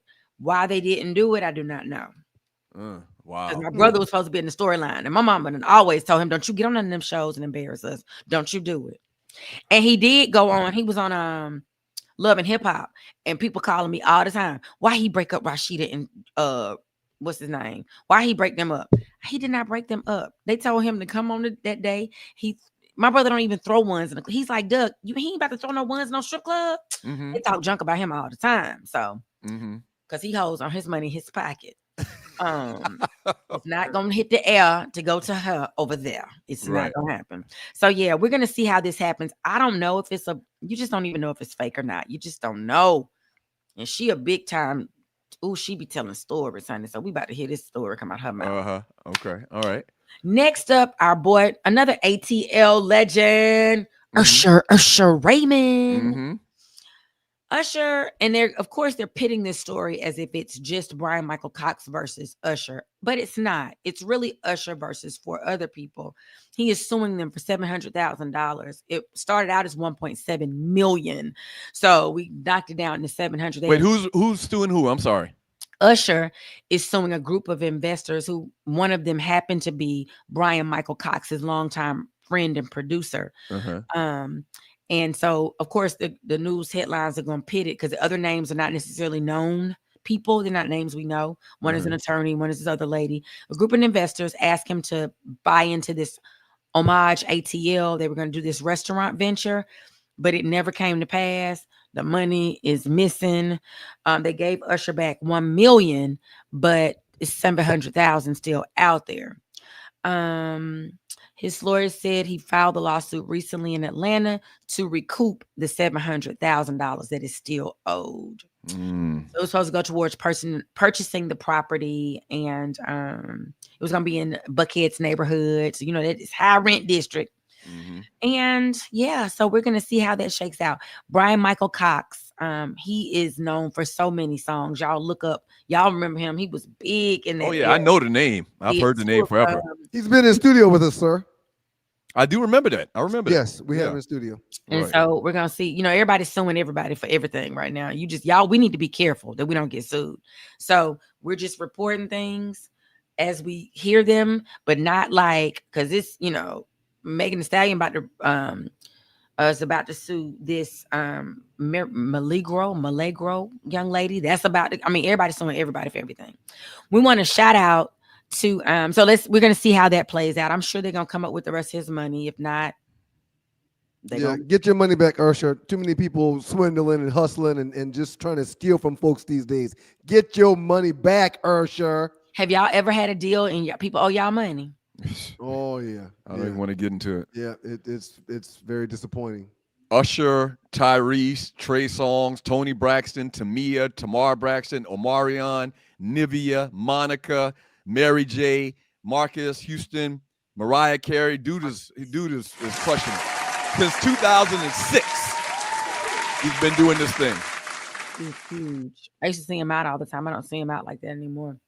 But yeah, he's big time. And so of course they're going to pit it, because it makes the story sell because people know the name, but there are other people involved in that. So he's one of the people that Usher invested his money with. And even though it went through the trust and it never materialized. So Usher's like, let me get that back, player. Yeah. And then they like $7. We want to shout out to Chadwick Boseman. Give him a hand. The Hollywood Chamber of Commerce will honor him with a Hollywood Walk of Fame star today. Yes, so that will be posthumously his wife. Congratulations, homeboy. Congratulations, man. Rest in peace, homeboy. Yeah. His wife will accept it. There will be people, of course, speaking. I think our girl, when he was in Ma Rainey's bottom with, and Delroy Lindo and all them will be there, I'm sure, to congratulate and say a few words in his honor. He is deeply missed. He was 42, I think, when he passed. He played they put him in every movie. He was Thurgood Marshall. He was what's that, James Brown. The James Brown movie was very good. I thought it was very good. He played the hell out of James Brown. Yeah. Howard alum. So shout out to him for being an HBCU great. South Carolina, born and raised. Upstate South Carolina. Outstanding job, Ollie. We appreciate you. Yeah. I'm going to see y'all on the other side. Thank you, Ollie. Yeah. Up next in the Doghouse with the boys, the Two Live Stews on the Two Live Stews Experience on this Giving Thursday. Thank you for all the super chatters that have given to this point. We'll get into our top 5. You're like a goddamn turtle. You just pop your head back in your shell when you don't want to talk or anything like that. Yeah, man. This thing is historic. It's historic. The comeback. You thought I was done, didn't you, Ninja? You thought I was done, huh? Huh? Yeah. Yes. A cheater never wins and a winner never cheats. I'll see you on the other side, sir. Hey, don't go away. Two Live Stews Experience. Oh, man. I feel so good, man. The people have spoken. Are you tired of workouts that leave you feeling drained? Do you want to push your limits without compromising your health? Introducing NPE, the ultimate pre-workout powerhouse. NPE is packed with natural plant-based ingredients that fuel your body and mind. We're talking about sustained energy, enhanced focus, and accelerated recovery. All this while giving your immune system a powerful boost. But NPE doesn't stop there. It also stimulates circulation, enhancing blood flow throughout your body. And it doesn't just improve your workout performance, it also boosts fertility and sexual drive in both men and women. Whether you're a seasoned athlete or just starting your fitness journey, NPE is here to help you reach new heights. Don't settle for sluggish workouts. Unleash your inner athlete with NPE. That's natural performance energy. This is not your ordinary pre-workout supplement. Our clients will tell you NPE also stands for natural power, peak performance, every workout. It's the people, man, you boys, the Two Live Stews, Doug Stewart, Ron Stewart, to make up of those stews, and this is your Two Live Stews experience on a Giving Thursday, a Throwback Thursday. Shouts out to all the good folks at WGPR, Hot 107.5 HD2 Detroit. The Sports Rap Network is in the building. We have some classic stew for you. We're going to play here in a little while, but first we got to talk about the top 5, sir. Right before we do that, I have a question to ask you. Yeah, let's do it. I have a lot of former teammates who have sons that currently play college football, and of course, you know that the NIL is prevalent in college sports now. Absolutely. One of my boys' kids, well, just like 3 of them. I'm not going to say any names, but 3 of my buddies' kids have clearly hit some NIL deals, and when you see them, they're stunned. Right. Okay. Should I play the wait? They're stunting, or yes. You said stunting like they women like other women. No. You said stunning. They're stunting. Stunting. Got you. All right. Did I say that right? Because I don't act. No, earlier I thought you said studying. Like okay. two women, and one of them is the masculine one in the relationship. Study. Right. One's the power top, and the other's a relaxing bottom. Allegedly. Okay, but that's neither here nor there. Should I play the role as uncle and contact said guys like, hey man, I know you're young and you're living your life. I want you to have fun and enjoy yourself, but one day you have, and the next day you don't. And you need to prepare for when it's not falling from the sky like sugar, you know. What same thing I told you 25 years ago, and evidently you didn't listen to it. Yes, absolutely. That's your job as a play uncle. Absolutely. You always bringing up old stuff. You always but you talk about this all the time, that you wish that you would have listened to me 30 years ago when you first got drafted by the Lions and put some money away for a rainy day. Top 5 now this. Okay, no worries. All right, I'm done with my story, man. But you're going to do that, right? You're going to talk to the youngsters, right? Yeah, I'm going to call these YNs and let them know, man, that they need to make sure they're being very careful and that they're planning for tomorrow. So I've had a couple of chapter bros play in the NFL. What's the kid's name? The linebacker, Shaq Leonard, played linebacker for the Colts many years. This past year, Aaron Smith, he got drafted. He didn't make the team, but in both instances, and there's more in my chapter bros that played. Y'all keep some players down there, Zyside. Yes, and so each of them guys, I said, hey man, can you call and talk to this bro for me? Just give him some words of encouragement. Tell him do's and don'ts. I don't think we use our resources enough. We do in not. Our community. We do not. Wisdom. Somebody that's already done it. Somebody right. that's already experienced. That's more valuable than anything else that you can get. My favorite saying is mentorship matters because it truly makes a huge difference. If you've been there, done that, or you've experienced some things that others might be getting into or might be facing, you can help them deal with it better than you did because you've been on the other side. It's very, very important to share that wisdom. Yep. Let's not waste any more time. Let's talk about the top 5. And you're watching the Two Live Stews experience. Doug Stewart, Ron Stewart. The top 5 is something that we do on the show week in and week out where we come up with a topic. We come up with a category. Real quick, did we discuss how we're going to handle it next week with Thanksgiving? Yeah, I said it earlier. Are you okay with that? We'll do it Monday as normal, and then we'll give the results, or they have until 6 p.m. Wednesday to vote, and we'll give the results the following Monday. That's not hard. What if I don't want to do it like that? Why not? Well, I think if I give you an extended time period to issue, you're not getting an extended time period. It ends Wednesday at 6 p.m.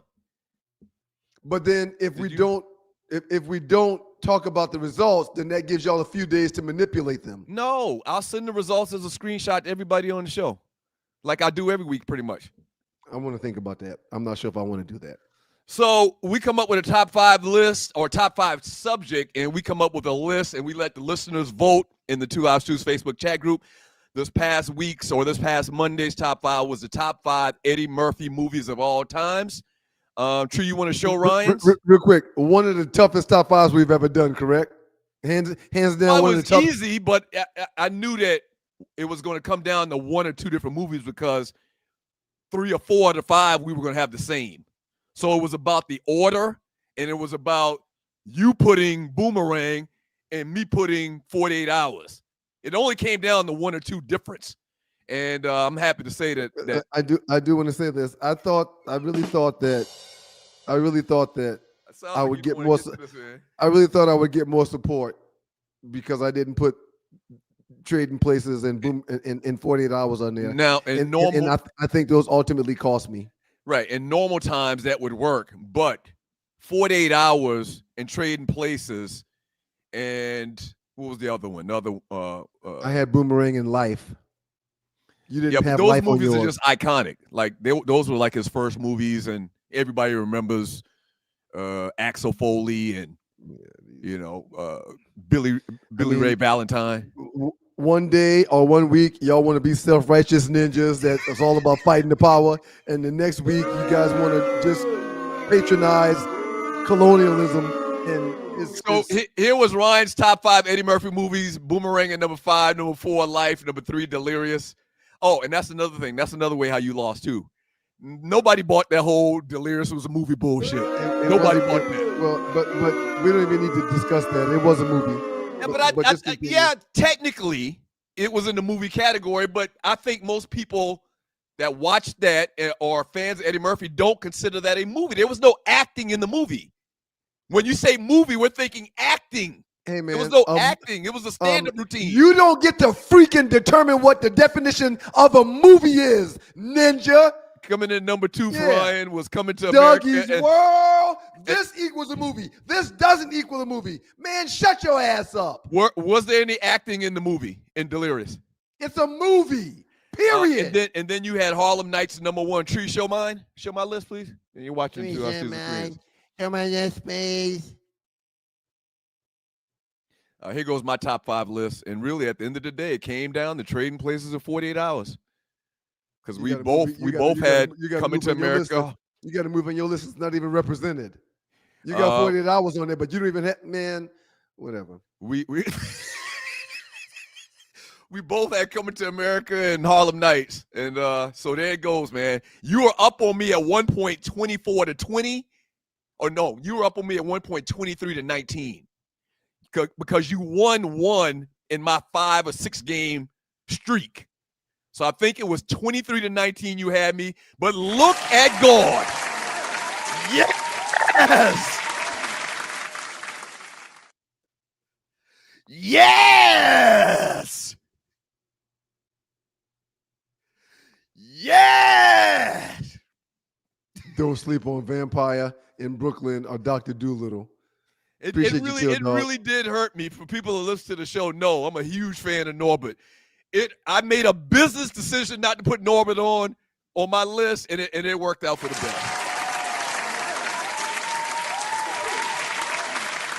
At the end of the day, man, I'm begging on the listeners to side with truth and righteousness, and I need y'all to vote with your hearts and do things the right way. That's all. Put Jungle Brothers Doug and Tree, back up there. Doug and Tree have been unscrupulous with how they've gone about winning these things, and I need y'all to vote for the people in this next go-around. So Delirious cost you to lose. You thought that they were going to not vote for 48 Hours and Trading Places because it had white stars. And that's the other thing I think people are pushing back on you about, is this whole rhetoric about somebody cheating you. Because it doesn't make sense. You've won 24 times. We've only so seen, every time you won, why didn't we cheat the other 24 times? So I think that people are pushing back on you for that as well. We've only seen your graphics change. That's all. I mean, like during a live stream. So I can't remember your graphics change. I can't remember what the situation was, man. But we had on the great Lou Holtz, and looking at a Stu's flashback, we had on the great Lou Holtz, and he told a story about how when he was at Notre Dame, He told a story about how he what's up, Tree? What's up? She's talking as if we could hear her. I'm sorry, go ahead. Your mic is muted. Your mic is now. on mute. You're on mute. And you're watching Two Live Studios. Nothing. Shut up, loser. Nothing is up. I'm running the show. I'm answering questions. Someone wanted to know what the final score was. You could just keep going. Oh, thank you. Okay. You're doing a wonderful job today, Douglas. Only. Thank you, Tree. Thank you. So we got a classic Stu moment where we talked to the great Lou Holtz, and he talked about how what's those characters on Star Wars called with the extremely big foreheads? What are they called? So the Klingons, what are they called? So we had on Lou Star Holtz. Trek. I hate you. I hate you so much. It's Star Trek, you moron. I don't hate you, but I really don't like when you do stuff like that. And you. So listen, that's what y'all want to vote for. Y'all want to vote for someone that hates me so much, and is that so? Yeah, it's me. But she can come on and assault me whenever she wants, but it's me. So Tree, go ahead and play the classic Stu, Lou Holtz recruiting Ryan Stewart to Notre Dame. I don't know. Somebody else that was in that green room? Yes. Lou Holtz, man. The great Lou Holtz was in Bristol, Connecticut today. So, of course, when we saw him, we immediately got his phone number to get him on the show. And he's like, guys, I can call today, man. We want to welcome into the doghouse with the Two Live Stews for the first time, or fixing it thereof. Former head coach of the Notre Dame Fighting Irish, as well as the University of South Carolina Gamecocks. Yes. Lou Holtz joins the Two Live Stews. What's up, Coach? Hello, Ryan and Dan. How are you doing this afternoon? This is a lovely day. We're doing great, It's actually Coach. Doug, Coach. Yeah. That's what I said. I'm sorry. Dwayne. Coach, look, man. I've met you before, but it was very, very good to catch up with you in the green room, and I'm glad you finally got to meet Doug and our producer, Opie. Coach, what's been going on, man? How you doing? I'm doing fantastic. It was a highlight of my day meeting with you gentlemen today. Usually I'm an optimistic person, but this place can make you a little pessimistic. Seeing the shoes, it turned my frown upside down. That sounds great, Coach. We're talking to Lou Holtz right now with the Two Live Stews Sporting News Radio. Coach, Ryan just mentioned it. You actually met him back on a recruiting trip in South Bend in 1991. That's true, Daryl. I remember it like it was yesterday. I got a call about this guy down in Moncks Corner, South Carolina. He's tough, he's strong, he's physical, comes from a good Christian family. He looked like a young Jack Tatum on the film. But then I get in the living room, and I'm thinking, and I'm walking in there, and I said, Coach, I've got 3 obligations. I got to help you get an education, I got to help make you into a man, and I got to help get you to the NFL. And I took one look at Ryan, and I says, Lou, I can't do any of those things with this guy. But, yeah, he might be good enough to play as Georgia Tech, so I made a phone call, and the rest, as I know, it's history. Spending some time right now in the doghouse with the Two Live Stews on Sporting News Radio.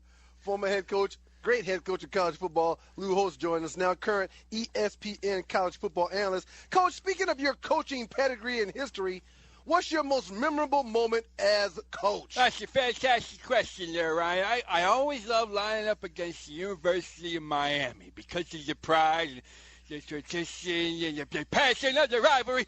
Plus, I always appreciate the opportunity for my players to really see that criminal element up close. It was like the football equivalent of scared straight for my guys. Scared the hell out of them. Not one of my guys committed a crime after looking at those people. Finishing up with Lou They were Holtz. fighting for their life. Finishing up with Lou Holtz with the Two Live Stews Sporting News Radio. Coach, man.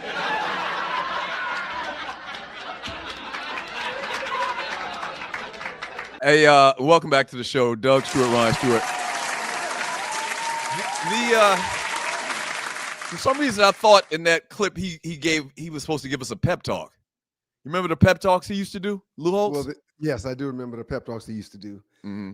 I don't think we actually got to that part. I think we kind of went around that part, but it's okay. It was a great time with Lou Holtz and all the facsimile thereof, and that was. Shouts out to you, brother Earl McDowell. We appreciate you, Earl. Appreciate you, brother Earl McDowell. Thank you so much, brother. That's the Stews official historian. Oh, thanks, Tree. Reminded me. Shouts out to South Carolina State as we travel on the road this weekend to Dover, Delaware to take on the Delaware State Hornets. what's his name? Jackson. What's his first name? Deshaun Jackson. Deshaun Jackson. Deshaun Jackson's done a wonderful job up there. Said some very controversial comments last week about black people in general. I hate when ninjas do that ish. But the winner of this game represents the MEAC. Throw it back up there one more time, Tree. The winner of this game represents the MEAC in the Celebration Bowl here in Atlanta early in December. Go Bulldogs. So you feel good about this game? Absolutely. Delaware State's putting up some points. Yeah, absolutely. He's too young of a coach to outcoach Coach Berry, our head coach of South Carolina State.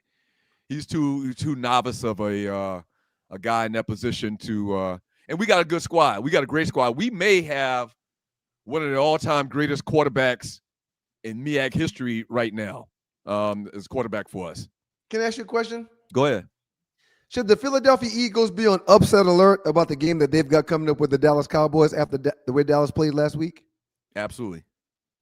Even though it was just the old belittled Raiders that the Dallas Cowboys beat up on, right? Yes. I You mean, think it's the they should NFL. You think they should be on upset alert? Yeah, because, I mean, that's the way it works in the NFL. Is always any given Sunday. They even made a movie about that. I'm blown away that there's Philadelphia Eagles fans that have a standing beef or gripe with Jalen Hurts after all he's done since he's been a Philadelphia Eagle. In his last 25 starts, sir, he's 22-3. He's got a total touchdown to interception ratio of 58-3, and he's got a standing passer rating of 110. But people are saying that they want the Eagles to trade Jalen Hurts. Does that make any sense to you at all? You know what it is, man? In his mind, I think, in his than Jalen Hurts. Jalen Hurts. Okay. And the team's mind, the coaches, the offensive coordinator, the head coach, I think that they play each game to win. Like, I don't think they say he has to have 300 yards passing, throw for 4 touchdowns, just because they feel like you have to do those things. They feel like whatever they need to do at a minimum to win the games, they're going to do that. We'll do it. They're going to do that. And the fans don't like – it's not aesthetically pleasing to watch them do tush pushes and not throw the ball 40 times a game. So fans don't like that. Fans like to see, passing and they want to be razzled and dazzled. Yes. But they winning. Why would they do anything different than what they've done the last 3 years? It blows my mind at some of the stupidity, some of the things that's coming out of the mouths of Philadelphia Eagles fans. Now, it blows my mind. Now, keep in mind, we tell this story all the time, too. We played for a head coach. You did play for Moody, right? I did play for Moody 1 year. That's right, because he retired, and then Swagger took over for your senior year, and y'all had those god-awful blue uniforms. But anyway, in blue helmet. 2 years. It was my junior and sophomore year I had Swagger. So I did have Moody my sophomore year, which was my first year. That's right. You played varsity in 10th grade. Right. It's exciting, sir. That's good. That's good. That's a great thing. It was a starter also. You started as a sophomore? Yeah. 3 year starter. That's nice. But the story I was going to bring up is we come from a lineage of football. Famous game, 1986, Berkeley Stags versus the Somerville Green Wave. They gave the ball to our tailback, Mike Dingle, 9 times in a row, off tackle right. Same play. Same play. Because they couldn't stop it. Couldn't stop it. I was standing right next to Moody and Coach, what was the offensive coordinator? Coach Force. John Force. Coach Force said, Coach, what do you want us to do here? Run it again. Run it again. Ran another play off tackle. Mike picked up 4 yards. Coach, what do you want to go to now? Run it again. Run it again. Ran off tackle 9 times in a row. The biggest game in the state of South Carolina that night. 16,000 people. We ran a damn veer, a damn 45 isolation 5 times. You goddamn right. Run it again. Do what you got to do to win. Bottom line. Period. Period. Y'all keep it locked, man. It's your boys, the Two Live Stews. Up next in the doghouse with the Two Live Stews and the Two Live Stews Experience.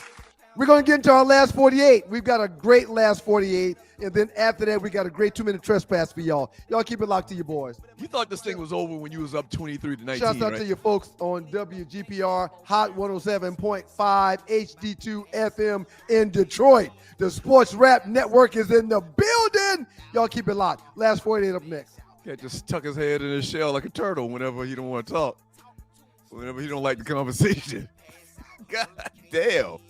You just tuck your head in your shell, huh? You think you a turtle, huh? You thought you was going to wrap up that top 5, huh? Get juvenile on your ass. If you are somebody who is impacted by the government shutdown that is threatening your SNAP benefits, here is one way that you can get access to free groceries that most people don't even know exist. Hi, my name is Beverly. I am a COO and your Chief Empowerment Officer. And the program is the Emergency Food Assistance Program through the USDA. All 50 states, including DC and Puerto Rico, have TFAP distribution programs happening right now. But most people have never even heard of it. The biggest thing is that this is not charity. This is the USDA redistributing American-grown food that has already been purchased from farmers. Once accepted into this program, you get monthly boxes that include meat, dairy, eggs, fresh produce, canned goods, rice, pasta, juice, peanut butter. It's basically a big box of essentials. And it's completely free if you qualify after application. Here's the thing about qualifying. The income limits are way higher than SNAP. You can make up to 300% of the poverty line. Once you're in, they'll send you these packages monthly, or they will direct you to distribution centers where you can pick them up monthly. And it doesn't compete with SNAP. So even when the government comes back online, whenever that will be,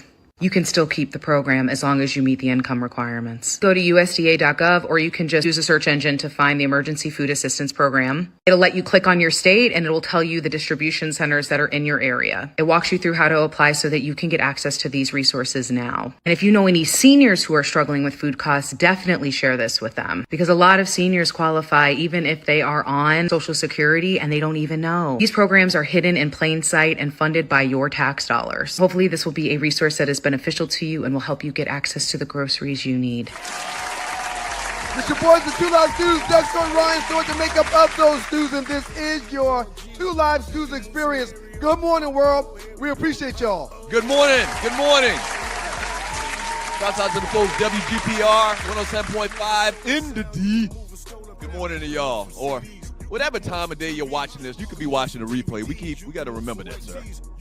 Had a great show yesterday with Joe Ham. We didn't do In the Huddle with Joe Ham at noon. We did it last night about 8 o'clock. Very good, overwhelming response. People missed us for the past few weeks while we were away. And I like talking shop with Joe Ham, man. He's got a very, very, very good football mind. He's got a high sports IQ altogether. Absolutely. We kind of alluded to it when talking about the whether we're going to do the top 5 next week. But so next week, we're only going to do the Monday show. We're only going to do the Monday show, and we'll be, obviously Thursday is Thanksgiving. So we'll be back the following Monday. And we'll be ready to kick things back up after the Thanksgiving holiday. Shouts out to the great BMX who's listening to the show right now and in the chat. Good morning. Hope all's well with y'all and y'all's families. Shouts out to you, BMX, a.k.a. Tharad Shine, also known as Pee Wee. We appreciate you, sir.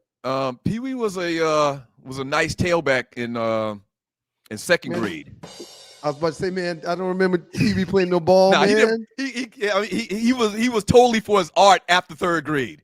But in the second grade, that man was a hell of a tailback for the Monks going to Cowboys. Really?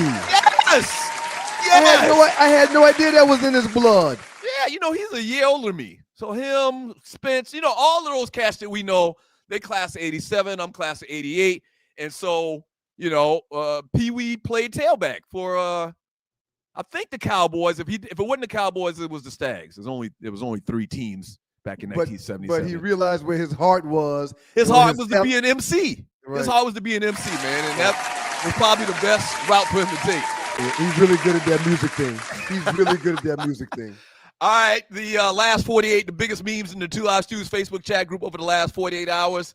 Let's roll them out, Tree. Got some good ones, too. Let's roll them out, Tree.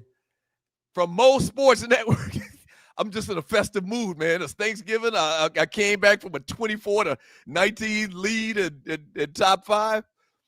from Most Sports Network. At some point, we got to admit he's the most skilled center ever. And there goes the stats talking about the Joker. You busted my testicles when I said I would take the Joker over Shaq. You literally busted my testicles a couple weeks ago.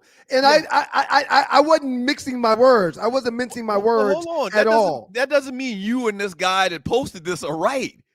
This is bullshit. Now, when he says skilled, I guess you could say because he does so many things and he shoots threes, he I does guess you can it make the all. argument. Stop it. He does it all. But here's he's a big that plays like a point guard or a shooting forward that can play with his back to the basket, that can drop threes. This guy does it all. And he hits free throws. But forget this question. Forget this question this guy is posing. Who would you take if you had your option? Would you take the Joker in his prime, or would you take Akeem Olajuwon in his prime? Akeem, no. I was talking about Shaq. I didn't say a damn thing about Akeem Olajuwon. Okay, I'll ask the same question to Shaq. Are you taking Joker in his prime, which is right now, or would you take Shaq, a 26-year-old Shaq in his prime? There's no question I'm taking Joker. No question at all. What? No question at all. No. Especially in today's game, no question at all. They ain't banging no bigs no more. Last night, my Knicks had to take. Last night, Mike Brown, head coach of my New York Knicks, had to take Robinson off the floor every other timeout because he's an offensive liability late in games because he's going to miss free throws. Not with the Joker. Yeah, but here's my point, and I made this point in the post. Hacker Shaq was a problem, not with Joker. Hey man, I'm gonna tell you, don't tell nobody, don't repeat this to anybody else, man, that you would take prime Joker over prime Shaq. No question. I think the majority of people that know basketball would. Now, Olajuwon, I'm taking Olajuwon because Olajuwon was Joker. He didn't shoot any 3-pointers. Why would you take him over Joker? He had outside game. Yeah, he had outside game. No, but Olajuwon probably shot 2 3-pointers in his life. He had outside game. He was a shooter. He had mid-range game. He didn't shoot no 3-pointers. Hey, man, I'm not asking you no questions. I'm telling you something. I ain't asking you no questions here. I'm telling you something. I'll take Olajuwon over Joker. I'll take Joker over Shaq. No question. Wow. Don't tell anybody that, man. Keep that to yourself. Seriously. I mean, I guess you're trying to get a rise out of people. Joker would foul out trying to cover David Robinson. Not only that, this the point I made. So much, Jungle. Stop it. This the point I made in the group. Why is a 7-footer shooting 3-pointers anyway? Wouldn't you think that the 1, the 2, or the 3 would shoot a higher percentage behind 3? Last night, Karl Anthony Towns kept pulling him up and knocking him down too. Yeah, these bigs are not necessarily playing in the paint all day anymore. They're stretching out, hitting shots. They're shooters. So you're taking, for the record, I want people to bookmark this. You said you would take the Joker over a prime Akeem. No, I did not. I said or a Shaq. Prime Shaq. I'm sorry, a prime Shaq. I said Shaq. You're trying to. You're trying to mix the narrative up again. No, that's a mistake. You're doing it intentionally, but you and Tree do. You're taking Joker over Shaq. No question. Prime Shaq. Wow. No question. Next one, Tree. Y'all saw it. Y'all heard it. David Robinson better than Joker. If y'all don't stop it. We didn't get a chance to get into this. Oh, we did get a chance to get into this. We talked about this a little bit earlier with Reggie. Lion-ass ninja here. He should be ashamed of himself. You know who he kind of looked like now that I'm looking at this? Who he look like to you? Very, very prominent nose. Who? Jaheim, that singer. No, he's kind of Jaheim too, but I'm thinking Jamie Foxx. Don't he look like Jamie Foxx a little bit? I don't see any Jamie Foxx. You don't see it? Okay. We talked about this earlier, but we had it in the stash to talk about again. I just feel like one game is not enough games, man, to spit in somebody's face. I think the precedent was set earlier when it happened with Jalen Carter at the beginning of the year. I think that was why it got the one game. But I too would not argue if they bumped it up to 2 or 3. I would not argue. And it's got to stop. It's got to stop. But who was the guy that did it for the Eagles and spitting in Jalen Carter. Jalen Carter.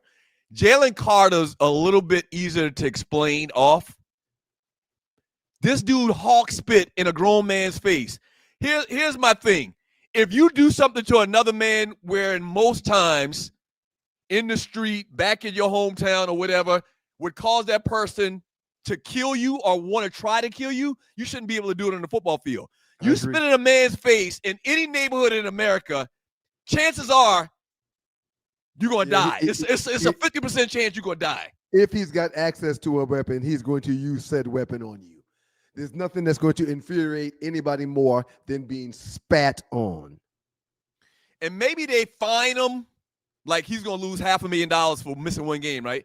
Maybe they fine him for one game. They lose one game's check, but then they're not allowed to play in 3 or 4 more games. I don't know. Jamar Chase makes $450,000+ per week.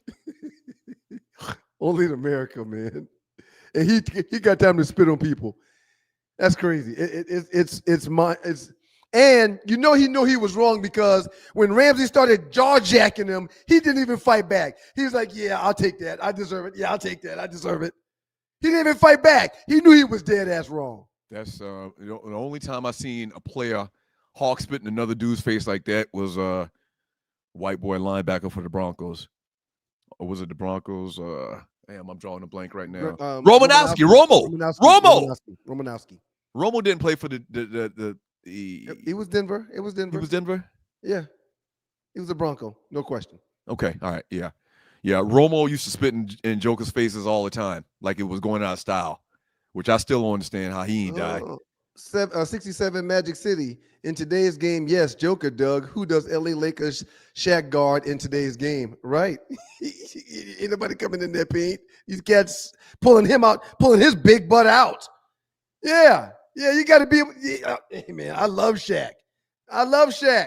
Man, he's probably between him and Will Chamberlain the most dominant players in basketball history. And y'all saying y'all take a 7-footer shooting 3-pointers over Shaq? No question. I'm not talking Boston Celtics Shaq. I'm talking Los Angeles Lakers, Orlando. Shaq was a Boston Celtic, right? Wasn't he? I'm not talking old Shaq. I'm talking Orlando Magic, Los Angeles Lakers Shaq that ran the floor like a god. I don't remember Javon 3300. Y'all remember when D'Angelo Hall accused T.O. of spitting in his face? I do remember that. I don't remember that. And T.O. wasn't really a guy that was going to spit in your face. He was going to fight you. T.O. had no problem fighting somebody. So he said, "Who spit in whose face?" D'Angelo Hall accused T.O. of spitting on him. That's un-T.O. like. I don't think so. I don't think T.O. is that type of dude. All right, next last 48. This is good. I'm excited about these. Let's go. And you're watching the Two Live Stews experience from the Real Football Talk. I mentioned this Monday on the show, and we've since found a graphic with it. So go ahead, sir. Did you know this year's Atlanta Falcons team is the only team in history with 18 sacks over a 3-game period and lose all 3 games? Sir. You said this on the show without doing the research. You say, that's got to be some kind of record. Sir, I said there's been 3 games back-to-back where they've had 5 to 7 sacks by 5 to 7 different people, and they've received multiple turnovers and still lose. That you said the math of that says that's probably never happened before in NFL history. And sir, you were absolutely right. You were on target.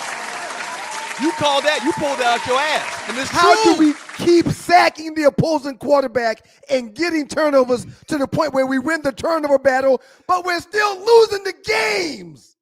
They got to blow the whole thing up down there, man. And you know what else, too, man? I've never said this before. Not only they got to blow the team up, man, Arthur got to sell the damn team. And he need to sell the team. No, seriously. He need to sell the team to a black man. He's too close. He need to sell the team to a black man so we can ward off these damn curses. Seriously. so we can ward off these curses. We talked about the curses earlier and them telling those people they got to get out of their church. And, you gave up this man's sideline seat for the Hawks. We need new owners, and they need to be black. If you've amassed enough bread to purchase one of these franchises, sell a team to Bob Johnson. You don't ever sell it, sir. Very few times do people sell them. They don't get sold often. There's been 2 or 3 of them sold in the last 2 decades.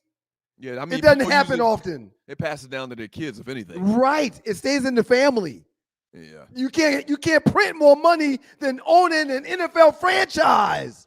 If our mother, just like the lady right now in Indy, the situation she's in, if our mother owned a team and it was worth $40 billion, and God forbid, no team is worth $40 billion. Say $10 billion, like the Cowboys. Nah, they worth more than $10 billion. Team's not worth $10 billion is nothing. I think the Cowboys worth $1 trillion. Sir, Jerry Jones, the franchise is valued at $10 to $12 billion. Not 40. The Dallas Cowboys worth. Oh, come on, man. You gotta trust me when it comes to stuff like this. $13 billion. It says $13 billion, but you're right. I thought it was. Hello. Anyway. The point I'm trying to make is, if our mother were to leave us an NFL franchise, would you do the day-to-day operations, be the new team president, keep the team in the family? Everything's for sale. You just gonna sell a goddamn legacy? Everything's for sale. I knew you were gonna say that. I knew you were gonna say something like that. You're watching the Two Stu's Experience. At her ceremonies, where we go and cherish the legacy that she's left and talk about the incredible life she's lived, I'm handing out flyers with the price of the team to everybody that comes to the door. Teams for sale. Teams for sale. You get a 10% discount if you pay cash. Don't say that, man. Don't do that. Yeah. Don't do that. All right, let's get to the next one. Last 48. That's what tree. Last 48. Biggest memes in the Two Live Shoes Facebook chat group over the last 48 hours. Sir, this is not hard for me at all. Go ahead and read. I know you're going to read. If you're a GM today, which power forward are you taking? Draymond, Rodman, or Rashid? Which one are you taking? Okay. I'm taking Rodman because the Worm averaged more than 20 rebounds per game. I'm taking Rodman. I don't like him. I don't want him in my locker room. I used to hate Rodman, man. That son of a bitch was dirty, aggravating. I'm taking him. I don't want that guy in my locker room. Give me Rashid. Who you taking? Rashid? Yep, that's a great call. I'm not taking no Draymond. I don't like him at all. No, he's a buster. Give me Sheed. That guy's a buster, Draymond. Sheed is the modern day, like basically the league is comprised of a bunch of dudes like Sheed. Top of the 9 o'clock hour, I got a Two Live Stews Fantasy Football Report, and we're going to read Super Chat and regular chat, and we're going to finish up. I think we got one more last 48, right, Tree? Yep, I think we do. Yes, we have one more. In Detroit, WGPR Hot 107.5. Y'all have a great weekend, Detroit. We'll see you on Monday. We appreciate y'all. Y'all mean the world to us. Thank you. I don't want Draymond in my locker room either. Him or Rodman. Nowhere near my team.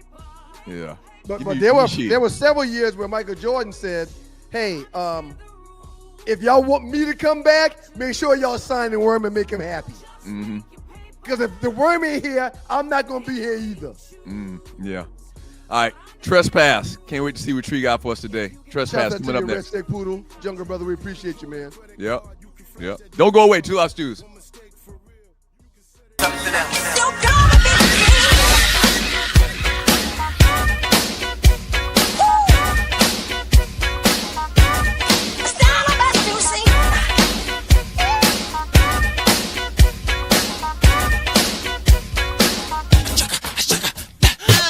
As I came into the window was the sound of a crescendo. He came into her apartment. He left the blood stains on the carpet. She ran underneath the table. He could see she was unable. So she ran to the bedroom. She was struck down. It was shut down. Get into it. Everybody run down. Get on up. Everybody run down. Get involved. Everybody over there. Get on up. Everybody run down. Get into it. Everybody run down. Get on up. Everybody run down. Get involved. Get up, get up,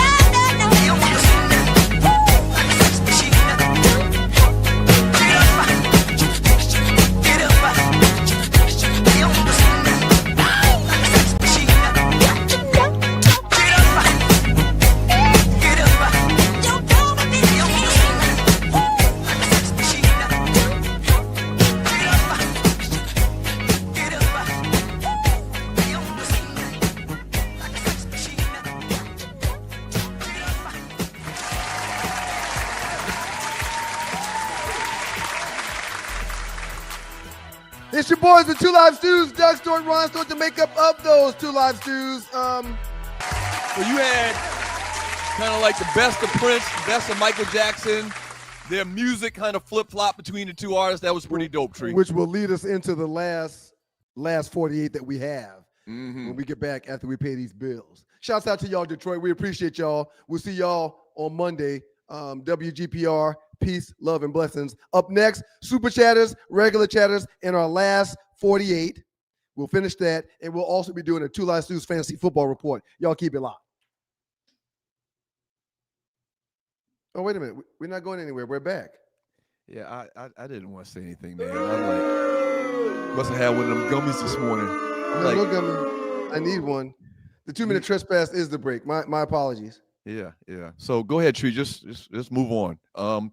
Throw up that last meme, and it perfectly correlates. I thought you were introducing this. It perfectly correlates to the trespass. Simple question, man. From R&B Slow Jams, from C.O. Nails, who was better, Prince or Michael Jackson? I even resent this question being asked. I do. I hate for y'all to put people in a position to do something like this. These guys definitely go to the same tailor. I'm just realizing. Yeah. Look at them shirts. The shirts are identical, except for Prince got a little bit more glittery shit on his. I mean, I don't even know what you're asking me, man. The better musician was better. Who you taking? If you could only go to one concert at their peak, at the end of their careers, where all of their smash hit singles have come out, albums, if you could go to one of these guys' final concert, which one would it be? I'm gonna have to choose Michael. But I love Prince. I mean, I love Prince more than anybody else in the world when it comes to musically, but I would have to say Michael. Yeah. I've watched Purple Rain 1,000 times, and I love Prince, but I would have to say Michael. I don't believe you put me in a position to answer that question. Purple Rain. Purple Rain was magical. That movie? I've watched it 1,000 times. Purple Rain, right. When Purple Rain comes on TBS or something like that, and that didn't really come on TBS. It comes on like BET or TV1. If you see it, you stop whatever you're doing and you watch it. Right. Even the Greenhorns can go back and watch Purple Rain. Michael Jackson has some acting credits. Michael Jackson, in The Wiz, but he was a young Michael Jackson. But people passed out at Prince's concerts also. I mean, not like Michael, but yes, they both had the ability to make people drop and lose it. Which one was a better performer, too? You're not talking just about singing. We're talking about performing. Right. We actually got a little video of Michael when he was a kid. I think we're going to play that at some point. Man, give me the purple one, man.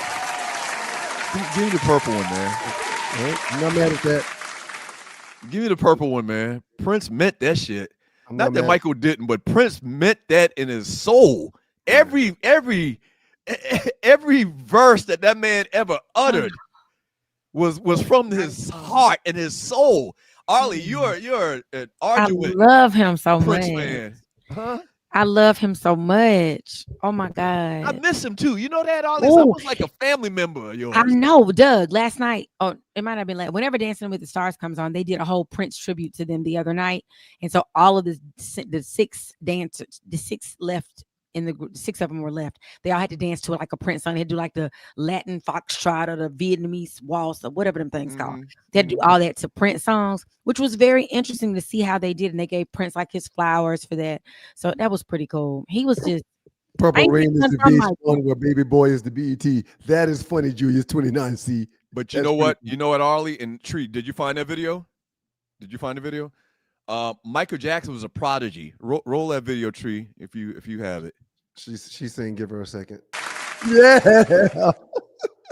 Michael.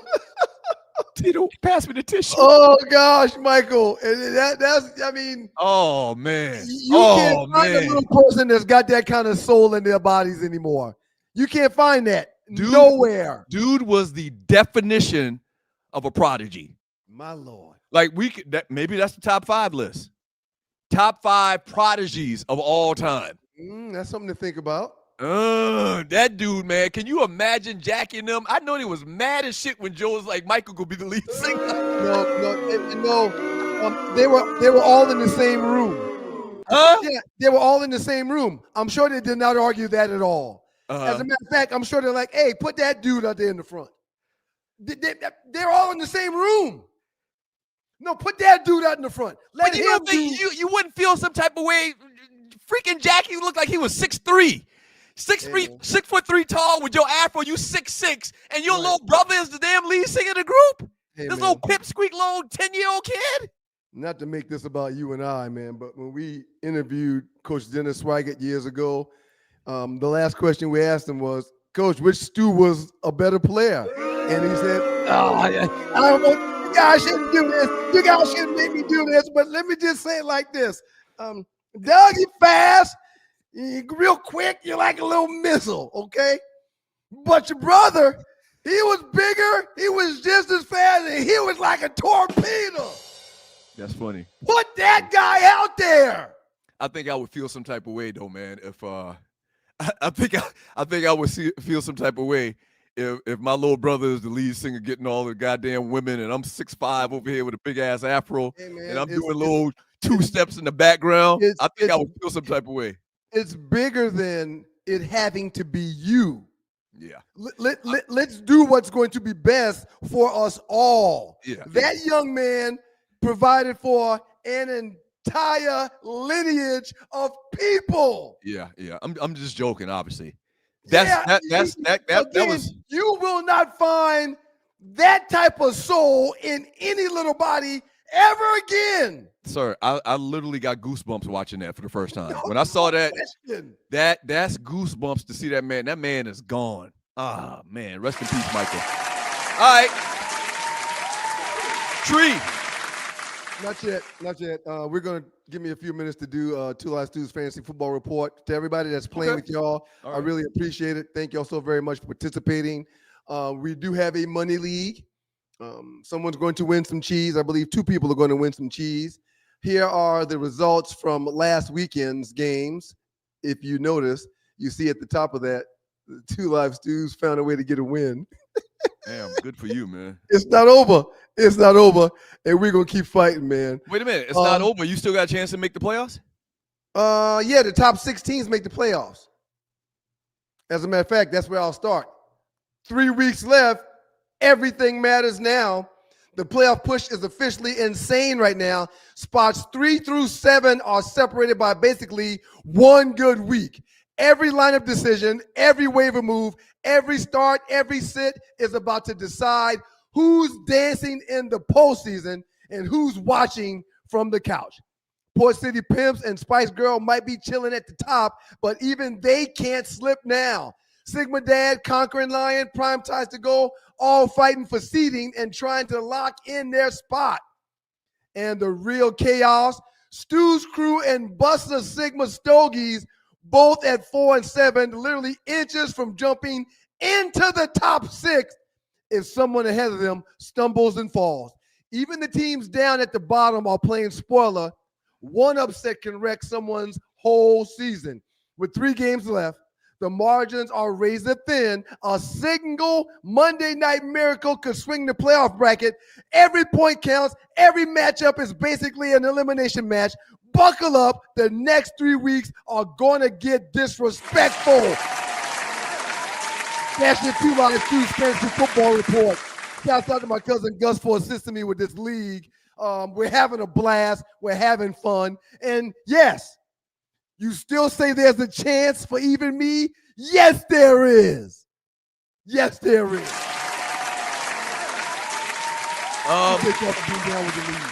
Tree, let's talk about story number 3, trending story number 3. LeBron came back, had his first game, 23rd season. Lakers beat the Utah Jazz 140-126. You see what LeBron did, 11 points, 12 assists, 3 rebounds. I watched the game, and, sir, he came out there with the intentions of being a setup man and only taking shots if they forced me to do it. He came out with the intentions of, I'm going to pass this damn ball and get everybody involved in the flow of this game, and that's what he did. So Jake LaRia, I think that's the way you pronounce the kid, was the guy that went to the bench. Lakers picked him up. I think they picked him up this past offseason from Sacramento. He went to the bench. LeBron started. Bigger conversation that we need to have is you need to run me that $10. Well, no, I said he would eventually end up coming off the bench. I knew he was starting his first day back.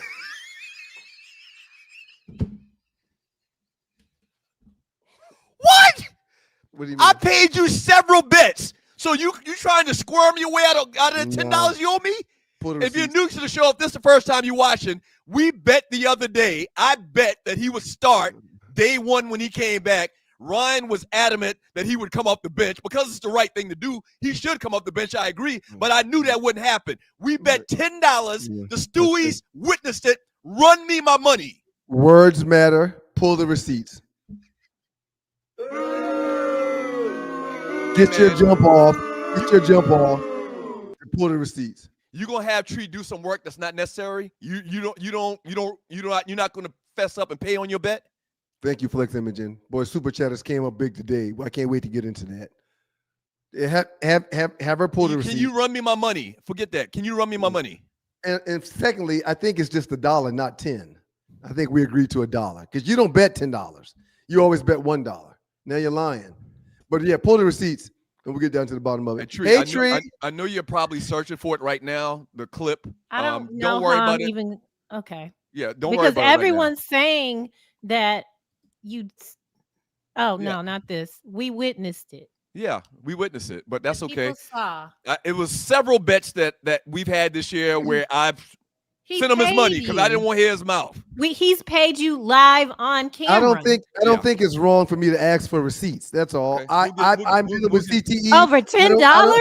Over $10. And it's just $1. It's That's just a $1. lack mindset. No, it's just $1. It's $10. Now, Rel is saying it was And I'm $1. dealing with CTE. It's $1. No, I'm dealing with not $1. CTE. I have a hard time remembering things. Yeah, pull the receipts. Is that why you're a dick? Hey, good morning, everybody. It's a And two-life someone reminded me the name of people that are in the same lineage as Tree is called Cleon. She's a Cleon.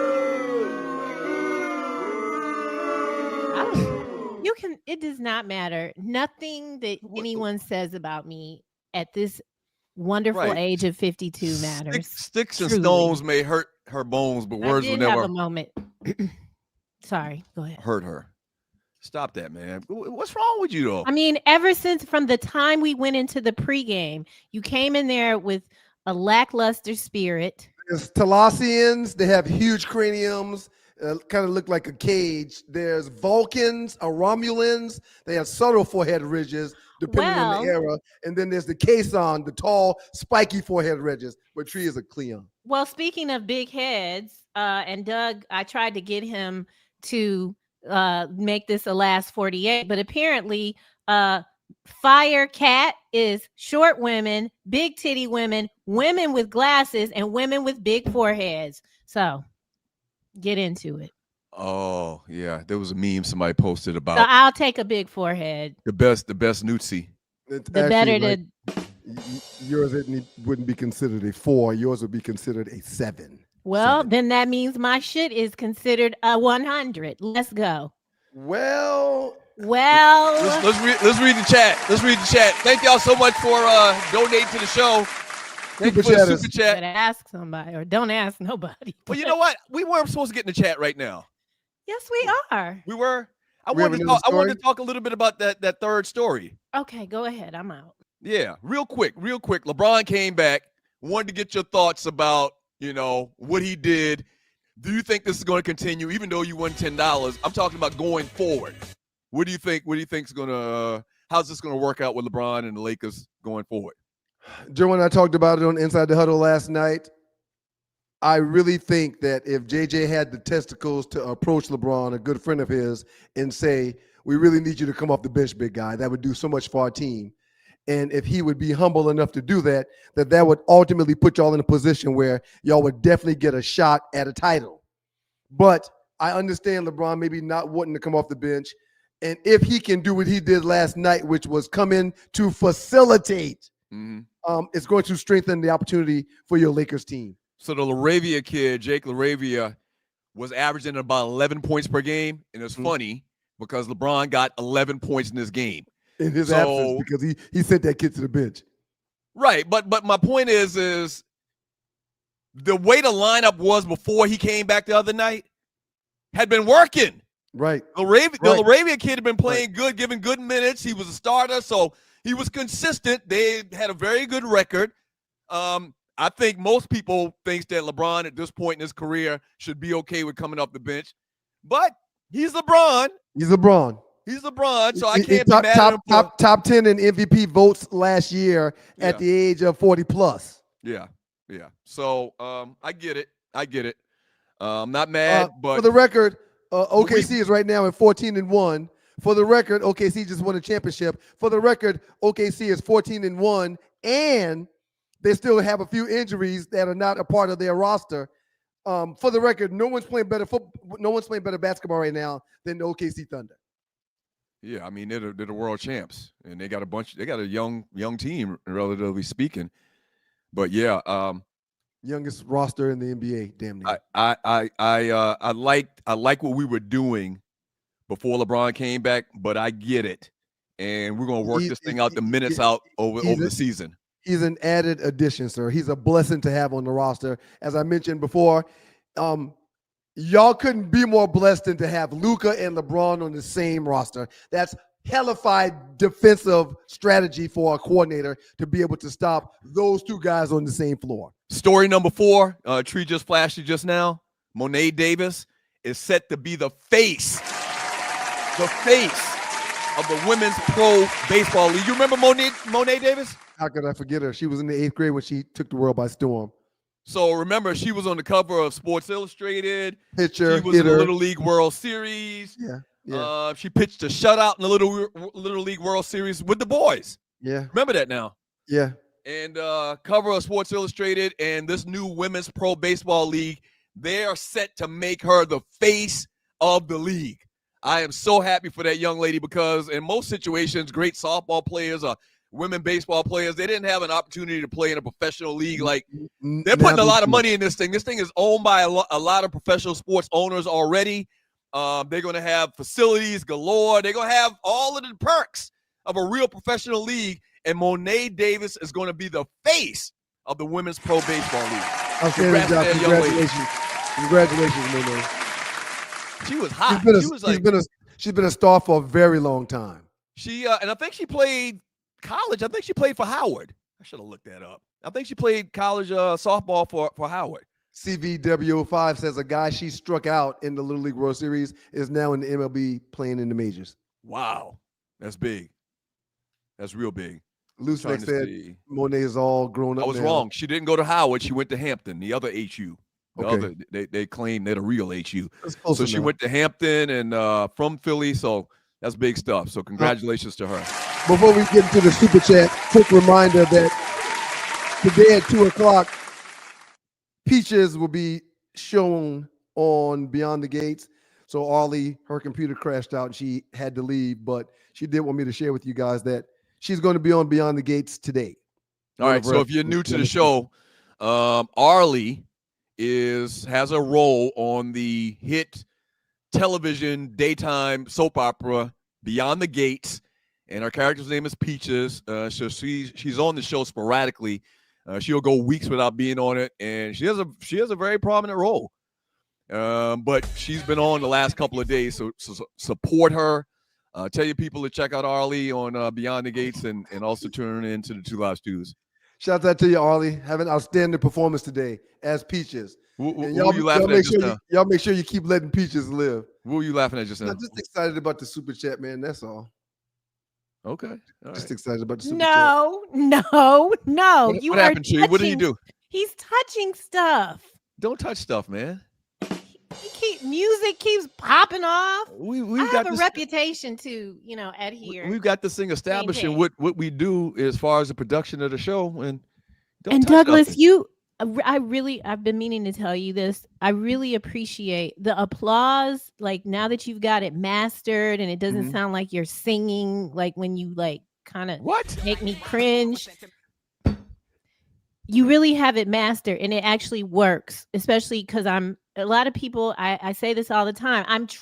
This platform isn't set up as easy as one might think. So I'm trying to do a lot of different things. And so the applause is helpful. Hold on, Tree, for a second. What's wrong with you, man? Seriously. What are you talking about? I need the receipt shown if you want me to send you that dollar that I owe you. I need to verify, and the receipts need to be shown. I'm not talking about that. I'm talking about the gesture you just did. Why would you do that? Do what? What are you referring to? You do know this is video. Anybody can just rewind for 20 seconds and see what you did. Are you trying to tell me that there's more people literally watching us outside of me and you watching us? All right, Tree, come on. Tree, Tree, you're such a strong person, a warrior. Thank you so much for your patience, Tree. And we can't thank you enough for what you do for this show. I want to say just thank you. Thank you, Tree. How much makeup or stuff does it take for you to cover up those ridges that's in the top of your head, Bill? The other Cleons look like this. How difficult is it for you to get those to disappear before you come on the show? Good morning, ladies and gentlemen. This is the Two Live Stews Experience. Thank you so much to the super chatters. We love you all so much. Y'all did your thizzle, nizzles. Y'all did your thizzle. Thank y'all. Thank y'all, super chatters. From Richard Bullock, it's the best sports show out and is. Thank you, and we Richard. appreciate your donation. Thank you. You mean a lot, so much. Richard. You're part of the fabric of this thing, Richard. Thank you, man. I apologize to some people in this show. Thank you, Richard. From Earl McDowell, Gail Sayers, a great Kappa man on the gridiron. # Stu's historian. Oh, I didn't know that. Thank you, Mr. McDowell. I didn't know Gail Sayers was a Kappa, was a noob. Okay. Last time I ever wear this jersey. No problem. All you can do is tell me once. From Loose Neck Side, I stand with Tree. We should do a hashtag. I stand with Tree. I'm gonna start Thank that you so hashtag much. up right now. I stand with Neck. Tree. Thank you. Loose Neck Side. Did Ryan's cornrows type new in the chat? Will you be wearing your hair around your mom or when you go down for Thanksgiving? Are you going to wear your cornrows in front of Mrs. Stewart? Miss Brenda. That's what all our Miss friends call her. Brenda? Miss Brenda. Okay, I guess. Does she know about your hair? I think that's a Southern thing. No, where we say people call me Miss Tree. Oh, The they do? kids' Friends still call me Miss Tree. Well, if you don't address a 60-plus-year-old adult with Miss in front of their name, then you got no manners. Old ass. Shouts out to you, Osiris. Shador getting the start versus the Raiders is wild when you remember how many times they passed over him. They overlooked him every chance they had. Another reason why I want him to get this win, and the Raiders are my team. I want them to win all their games, but I want Shador to teach them a lesson this upcoming weekend. Appreciate that, team. Appreciate it, Thank you, Osiris. From Tiffany Poodle in Portland, thank you so much. Good morning from the West Coast. He's up and working. Thank you, Tiffany. Please hit the like button. It's free. Blazers lose again by a last-second shot. They're 3 hours or 4 hours behind us on the Great Northwest. 3 hours on 3 hours. 3 hours difference? Yep. So when we started the show, it was 4 a.m. And maybe Tiffany didn't jump until later, but thank you. Bottom line is she shows a lot of it says 7:28, so that was 4. Where do you see the time at? Well, you can't see it, but I can see that she gave her donation at 7:28. Wow. Thank you, Tiffany. Thank you. Thank you. Tiffany. Can't wait to cruise with you. We're gonna be getting drunk up. I can't wait. Goodness, I'm a little nervous about this. I can't wait. I am really going to be shit-faced shorty on their boat. I just want y'all to know that. Tree, Arlie, Tiffany Poole in Portland. There's a bunch of people with the crew coming through for the cruise. My roommate from college is coming. Thank God. This will keep me grounded. Have you ever been on a cruise before, Tree? No. Oh, it's great. It's fantastic. You're gonna love it. You're gonna love it. You're gonna love it. From Sean Mims, maybe he will be faster at letting the ball go in the pocket. Penix got to get better at that. Yes. Thank you, Sean. Thank you so much. Thank you, Sean. Some people say Penix is holding on to the ball a tad bit, not like Shador did, but hopefully, I just hope. I mean, somebody texted me and said Penix got a boatload of cash, man. Be happy he got paid. Be happy he got paid. I feel that very much Players want to too. play. Players want to play. Though. Whatever it takes. Players want to play, but I'm telling you, I said it earlier. God, yeah, straighten him out. We don't get to try to figure it out. Just thank you. Be good. From Osiris, y'all already said the Falcons been cursed since that Mercedes-Benz land deal with the black church. And look at Lake Lanier, a whole black town buried underwater and folks still dying out there. Yes. Yep. You couldn't pay me to get no goddamn Lake Lanier. The last time I was in Lake Lanier, sir, appreciate it, doggy. I almost drowned too. I've never been in Lake Lanier. Long story, but I'll tell it real quick. Black and I rented a pontoon boat. Our wives stayed on land to go to get massages. We took the kids out on the pontoon.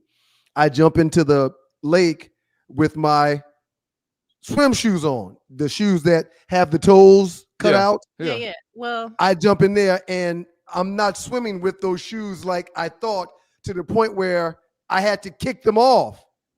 And I kicked them off and I was on.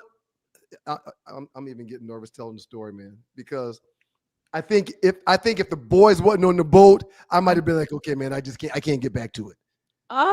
But because the boys were on the boat, I used every ounce of energy I had to get back to the boat and got back. So wait a minute, you drifted away or were they drifting away? Or both? We were pulling a inner tube. Right. And I got off the inner tube trying to get back to the boat and was using the rope to pull the boat, but the boat was moving and the water was splashing me in the face. So it was hard to pull yourself. Kurt couldn't see because he was driving the boat, thinking and you weren't. But you weren't on that lane. I was sober as all get out. I was sober as all get out. It's definitely something in there. My shoes caused the problem, and by the time I kicked off my shoes, because I couldn't stop. So you forfeited the shoes. Fuck the shoes. You realize the shoes gotta go. You made to that decision to make yourself lighter, easier to have more functionality, to be able to swim better.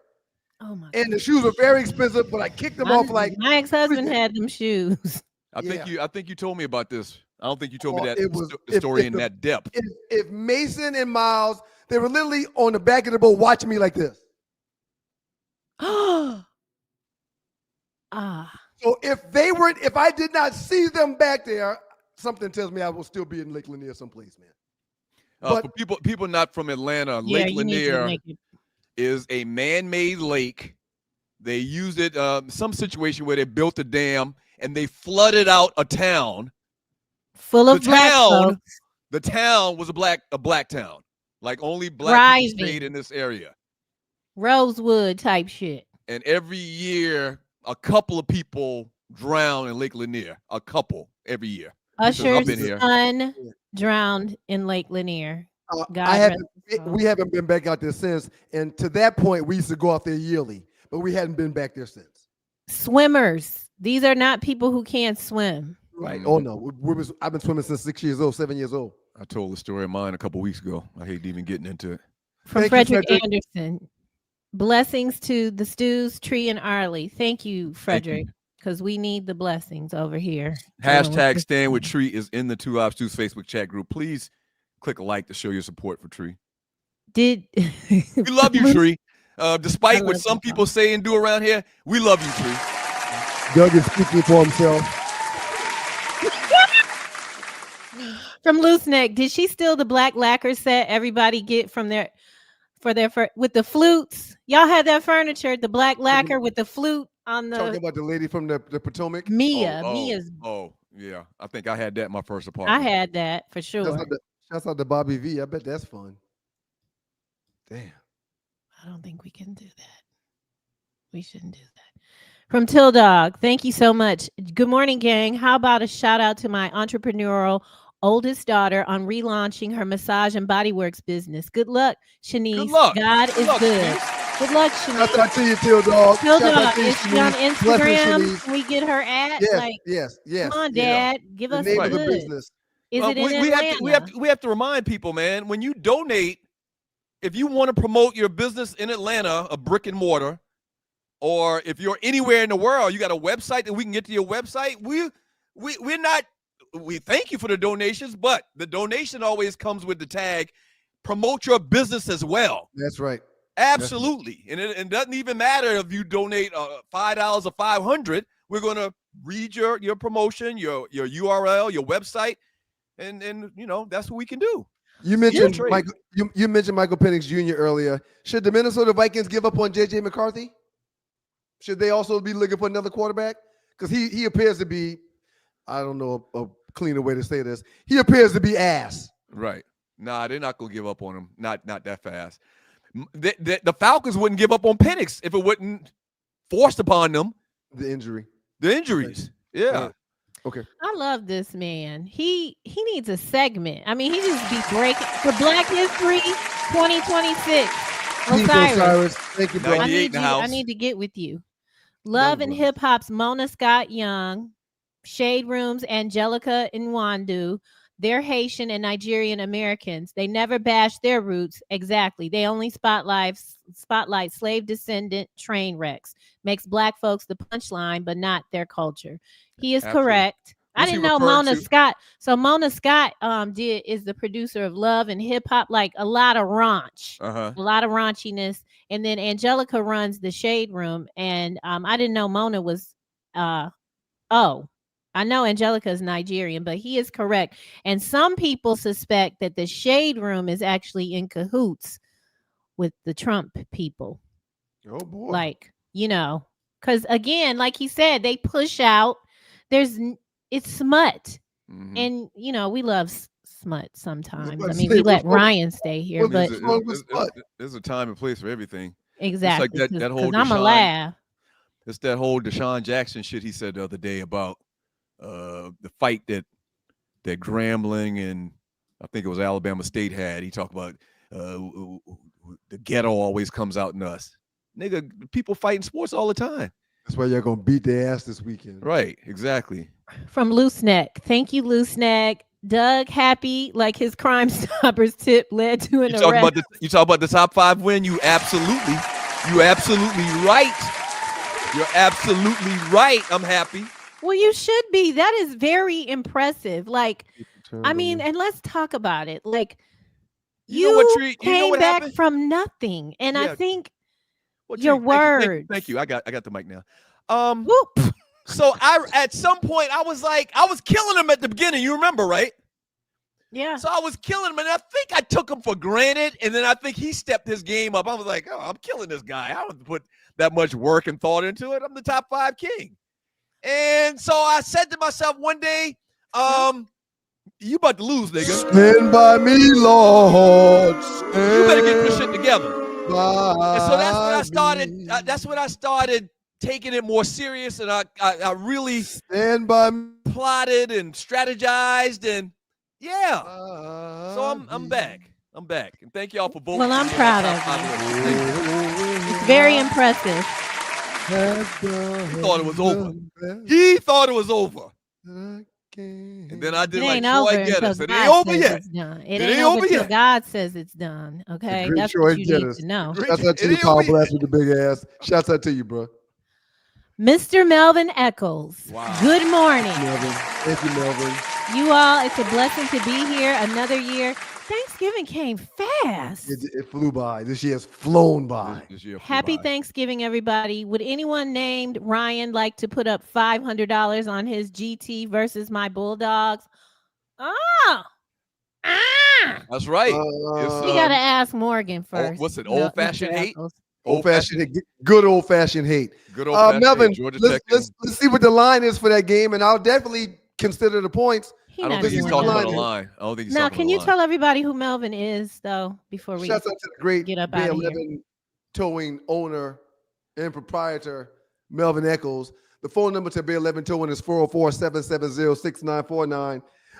If you can't move your car, you can't start your car, you have a problem with your car beside the road, you're out at the mall and you can't get your car to fire up, you're out at Starbucks, you can't get your car to fire up, holler at Melvin, 404-770-6949, and he will be able to get to you to tow your vehicle.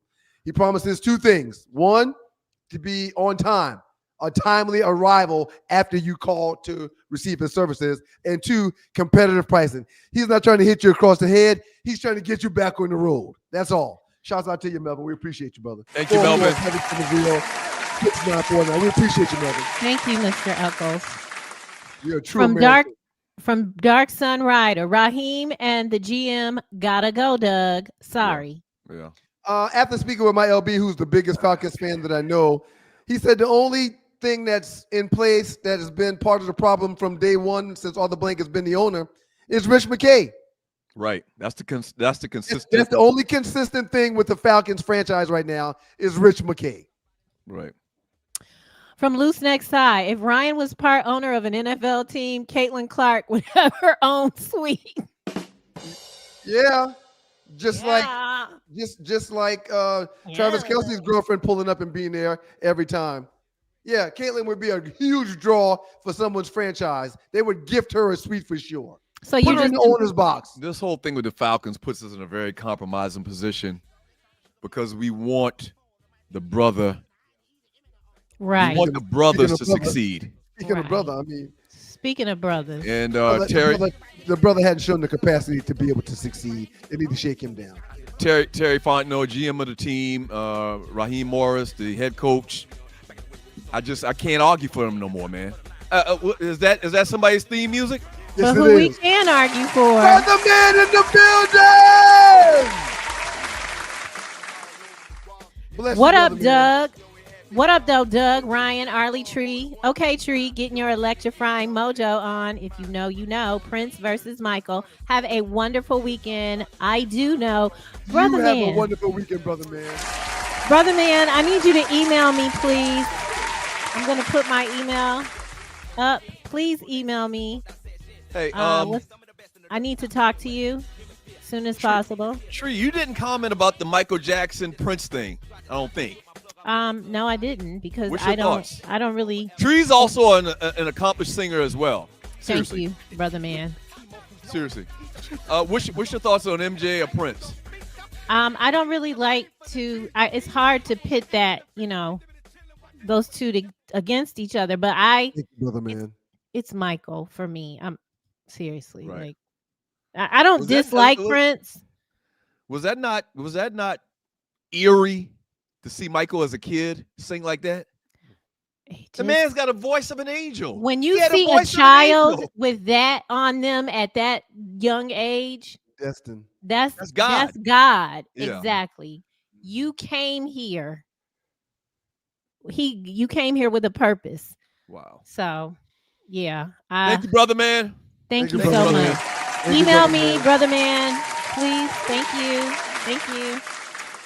Nobody else email me. From Osiris. Prime Shaq versus Prime Jokic. Can't really do it. It's all pretend. Same with the GOAT. With the GOAT talk. I just say Kareem 70s, Magic 80s, Mike 90s, Kobe 2000s, LeBron teens, and whoever grabs this decade next is. Okay. It might be SGK. It might be SGK. Appreciate the donation, team. Thank you. Hey, bro, root for state this weekend. If so, we're going to run it back. We're going to run back the party we did last year at Josephine Lounge. Same place. They're going to kick us out. From Loose Neck Side. Prince was pulling women while wearing women's outfits. Exactly. That is just for that point a alone. Phenomena. Prince, no one ever accuses Prince of being or anything like that. That'll tell you how much respect that man has in the streets. But he's a little man also, and I've never heard any kind of talk about his a deficit. Never. From any woman. So he's the male Erykah Badu.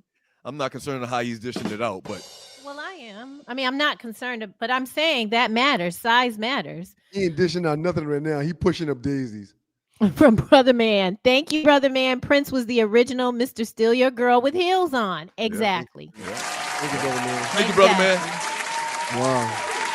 Earl McDowell, thank you so much. My personal favorite Jackson 5 track is Forever Came Today. Go check out the live performances for that song, especially from the Carol Burnett Show. Hashtag Stu's Historian. We appreciate you, Earl McDowell. Even though Tree don't vibe with you like that, we appreciate you, Earl. Ignore him, Tree. Go ahead. Go ahead, You Tree. mean Great. the world to us, Earl. Appreciate it, Earl McDowell. From Flex Image Training, thank you so much. The 2-minute trespass was fire. Hey, Flex Image, that's what I'm talking about. What's your email address? What's your website? What's your phone number? Right, Come right. on, bro. We got you. We got you. We appreciate Thank you, y'all. Flex. We appreciate you, homie. Yeah. Somebody just sent me a birthday request. I think hold on. All right. This is from y'all's frat. Mm-hmm. Good morning, Tree. I'm a longtime listener at Ghost Dog. I'm a cardiologist in Atlanta, and I'm inquiring. Oh, no. I thought this man was saying it was his birthday. Mr. Horatio, I will give you a call. From Loose Neck Side. Whoever. Wait. Stop. What's going on with these love taps on live air? No. That was for y'all. No, you that to- was. Oh, that okay. was for y'all. Okay. I got to talk to you Never about what was his name again? John Horatio. Bro, Horatio, I got to holler at you. I got something I want to talk to you about. Yeah. See, Doug, stop it. You know you're the only man for me. From Loose Neck Side. Whoever bets Ryan better have a notary republic at the All meetup. you got is your word, man. I paid up your little funky bets earlier this year, and I win, and you don't want to give me my $10? And you be having a fit too when I'm he simply asking for receipts. That's all. Yeah, I need y'all to prove what the bet was. I don't remember the bet, and y'all shouldn't have a problem doing that. I mean, okay, right. Okay. All right. No problem. From Calvin, aka Big Jeff. Good morning, Stu Nation. He went to Voorhees homecoming when they announced the $19 million donation from M. Scott. For a school that small, it equals $100 million. No question. Who is M. Scott?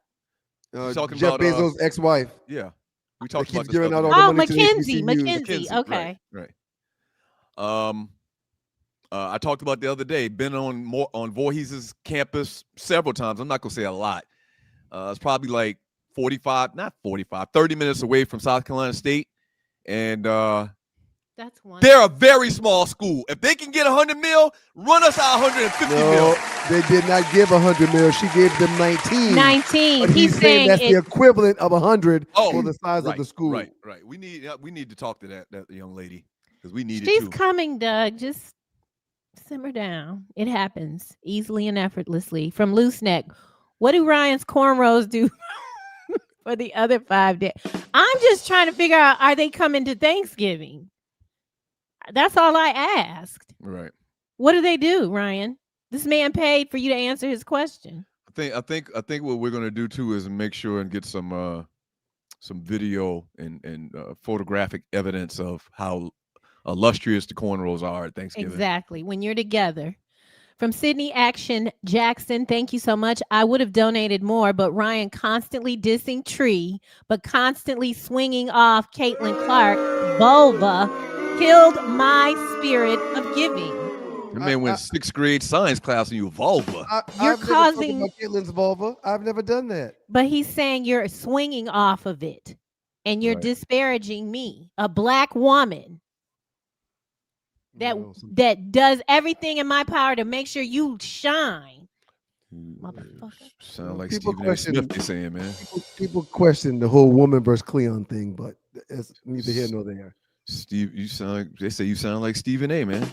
He getting a lot of heat in these streets. Stephen A got let go from somewhere, didn't he, recently? He's no longer doing the NBA coverage for ESPN, and we don't know why, but people are jumping to conclusions that they took that job from him for some reason.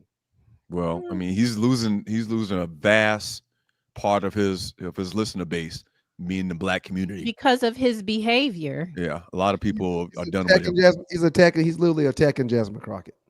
From Rel Scott at Prime. Why would you attack the one ninjas? Is that proper? Why would you attack the one ninja with a voice in government? The one ninja in government that has the voice for the people. Use her voice for the people. The one. Well, why would you attack the one ninja that sits here from 4 a.m. in the morning? That's a good point. Until 10 o'clock. That's a good point. From Rel Scott, at Prime Ties to Go. That's it. That's the post. At Prime Ties to Go. If you want to buy some ties, support our folk. Rel Scott, at Prime Ties to Go. Shoot it to you on Amazon. I'm sure he probably uses Amazon. Oh, man, I got so I'm teaching doing the boot camp, chess camp this weekend, this Saturday morning for Delta Mu Mu. And got them like custom T-shirts, a chessboard, the book, The Art of War. That's the name of the chess class, The Art of War. That's if awesome. you've never read the book, you should. And so each one of the kids. No, I got this one. Each one of the kids, we got 19 people signed up. Within 2.5 hours, they are going to know how to play chess. They're going to get The Art of War. They're going to get a chessboard. They're going to get pieces. They're going to get a nice fly T-shirt designed by myself. And they're going to go out there with the knowledge to play the greatest game ever invented and help them plot their life. Mental shit matters, sir. God bless you for what you're doing to them kids, for them kids. I need to get The Art of War. It's like the 5th year in a row I've done it. Dope. Yeah, that's dope. Good stuff. Wait, so The Art of War, I thought I had it. I know that. I have this one. Sun Tzu. The author is Sun Tzu. Oh, Robert Greene is okay. No. So, this is by a I know what you're Chinese talking about. military Charles had that general. book. Thank you, the real Bill. Okay. Great anyway, show, no, I would remember reading it. Thank you, the real Bill. Thank you, the real Bill. Keep raising the bar. Well, we try, but thank you, the Ryan real Bill. has to stay here. So, from Loose Neck Side, Tree needs to play the wrap up music like the award show when Doug accepts his top 5 wins. Tree needs what to are play we the gonna wrap do? up music like. What are we? I'm gonna come up with something See really. how he's great. mocking you, loose neck. Say he's mocking you, loose neck He was side. actually supporting you. Wait, Who's the little boy in your profile pic throwing up the middle finger? Is that Emmanuel Lewis? That's Webster. Somebody with a Dallas Cowboy hat on. All right, we're about to close it down here. Let's go. Right. From Loose Neck Side. Not only is that church lady curse on the Falcons' ass, they must have built the stadium on an Indian burial ground too. Possum luck, Falcons. It's bad. It's really bad. It's and they've got some of the best pieces they've had in place in decades. Decades. They're getting more sacks now than they got back when they had John Abraham. You talking defensively? Defensively and offensively. Bijan Robinson, London, Pitt should be better. Algier. Mooney. Dude, they got pieces all over the place. When Mooney wants to play. Mooney outside forgot how the to club. Mooney done forgot how to damn catch, man. Douglas the Rod wants to know, which that's the guy with the rap song. Doug, show Ryan your 83 Cowboys team picture and look for number 30. Yeah. He 'Cause was you- like that. You show me this weekend when you get down to the crib. He was like that. And BMX, Take I a hope to picture see, of it, please. I hope to see you this weekend, Pee Wee. Not this weekend, but next week. Oh, matter of fact, yeah. Homeboy, pass the word. We're gonna do a little what do they call it? A kickback. We're doing a little meet and greet at what's the young man's name? He's got the new club. Moore? Huh? Shedrick? No, the same spot 52. we went. 52. Pier 52. Club 52. Club 52. Was it Club 52? But anyway, we getting together. Class of like 87 through class of like 95. We getting together that Friday after Thanksgiving. From Ron Lee, thank you so much. Big ups to my daughter Kendall, who just passed her life insurance exam. Wow. Not easy. Congratulations. Life insurance exam is not easy. She's Congrats, smart. Kendall. She's smart. Clearly, she get it from her mama. That's not an easy test. Life insurance test is not easy. You Trust gotta me, I tell know. me. I took it about 5 times. What? Keep missing it by like 1. Go ahead, Tree. June B77, thank you. Or no, I just want to read your chat. So knowing this, why would the Atlanta Falcons draft this kid? Meaning that's something else I wanted to mention earlier, man. I don't think I don't remember us giving enough conversation to Penix's injury history. Sir, you've talked about it every show. No, I have, but I don't. What I'm saying is, I don't think before the draft. I don't think after the draft. I don't think nobody in media talked about the fact that he'd had 5 or 4 at that time season-ending injuries. Yeah, I don't harp on the negative, so that's not something I would have done. Yeah, I mean, he had a phenomenal year. He got drafted where he was projected to get drafted. He was projected to be the second or third quarterback taken. He was. I mean, I don't talk about what could possibly happen because he's had a few injuries. From L. Melton 9663, thank you so much. That's a new name. Ryan is absolutely correct. The alcohol industry lobbied Bitch McConnell to close the loophole opened by the Farm Bill that allowed for the Delta gummies and whatnot. I am very upset about that. So am I. And I Tree, know you're one of the ones that turned me on to them putting it in the drinks. Because the alcohol creates something that you don't want as a aging woman, but they know they're losing money. So many of my friends don't buy any of that stuff anymore. We sip and dip. And trust me, the alcohol industry is cutthroat. Shouts out to you, Osiris. Appreciate it. Thank you, Osiris. Doug teaches kids chess and Sun Tzu, pure gold. Tree bought my real Bible, 48 Laws of Power by Green, updated Art of War for Business. Yeah. Shouts out to you, I Osiris. got to learn how to be in this motherfucker and not kill him. I'm getting better. Look at this, Tree. Look at this. Fly tie. I run right 45. I don't know. I think he's talking about something along with the Fantasy Football League. Oh, that's the play. I run right 45. That was the play that Doug was talking about from Coach Moody to Mike Dingle. I run right 45. Also, read it again. I run right. 45. Well, that would be to the left. That would be to the left. Off The the hole, left side. the odd holes are to the left. The Right. even holes are to the right. So it actually would have been a 46.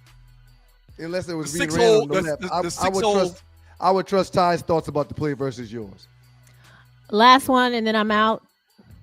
So I need to get that. parents, this is written by a military general, a Chinese military general, a couple of 100 years ago, and it applies not just to the military tactics and strategy, but to life in corporate America.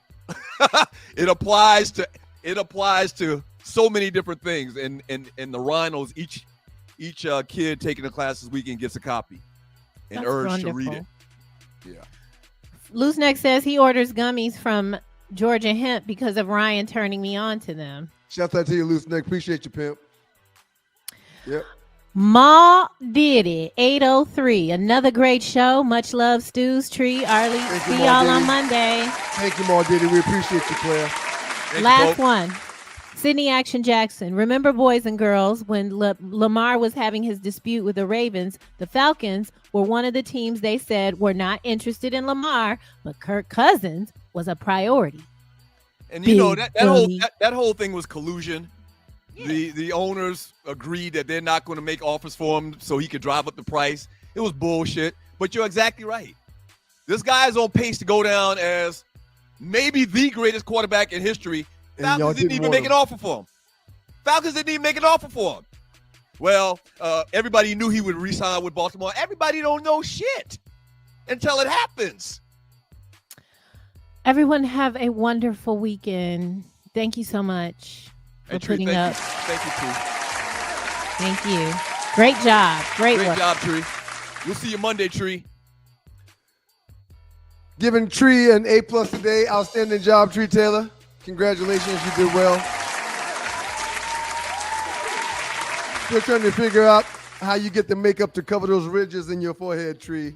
Cleon ass. Anyway. What's this black band right here in the front part of your cornrows? I don't see a band. Yeah, it's like you got on a headband. under the front part of the cornrows. No, you know how a lot of people have a row of hair and then they'll have their cornrows. I just started my cornrows over my row of hair. It looks eerily familiar to what you used to call a stocking cap. Looks like you got a stocking cap with some cornrows.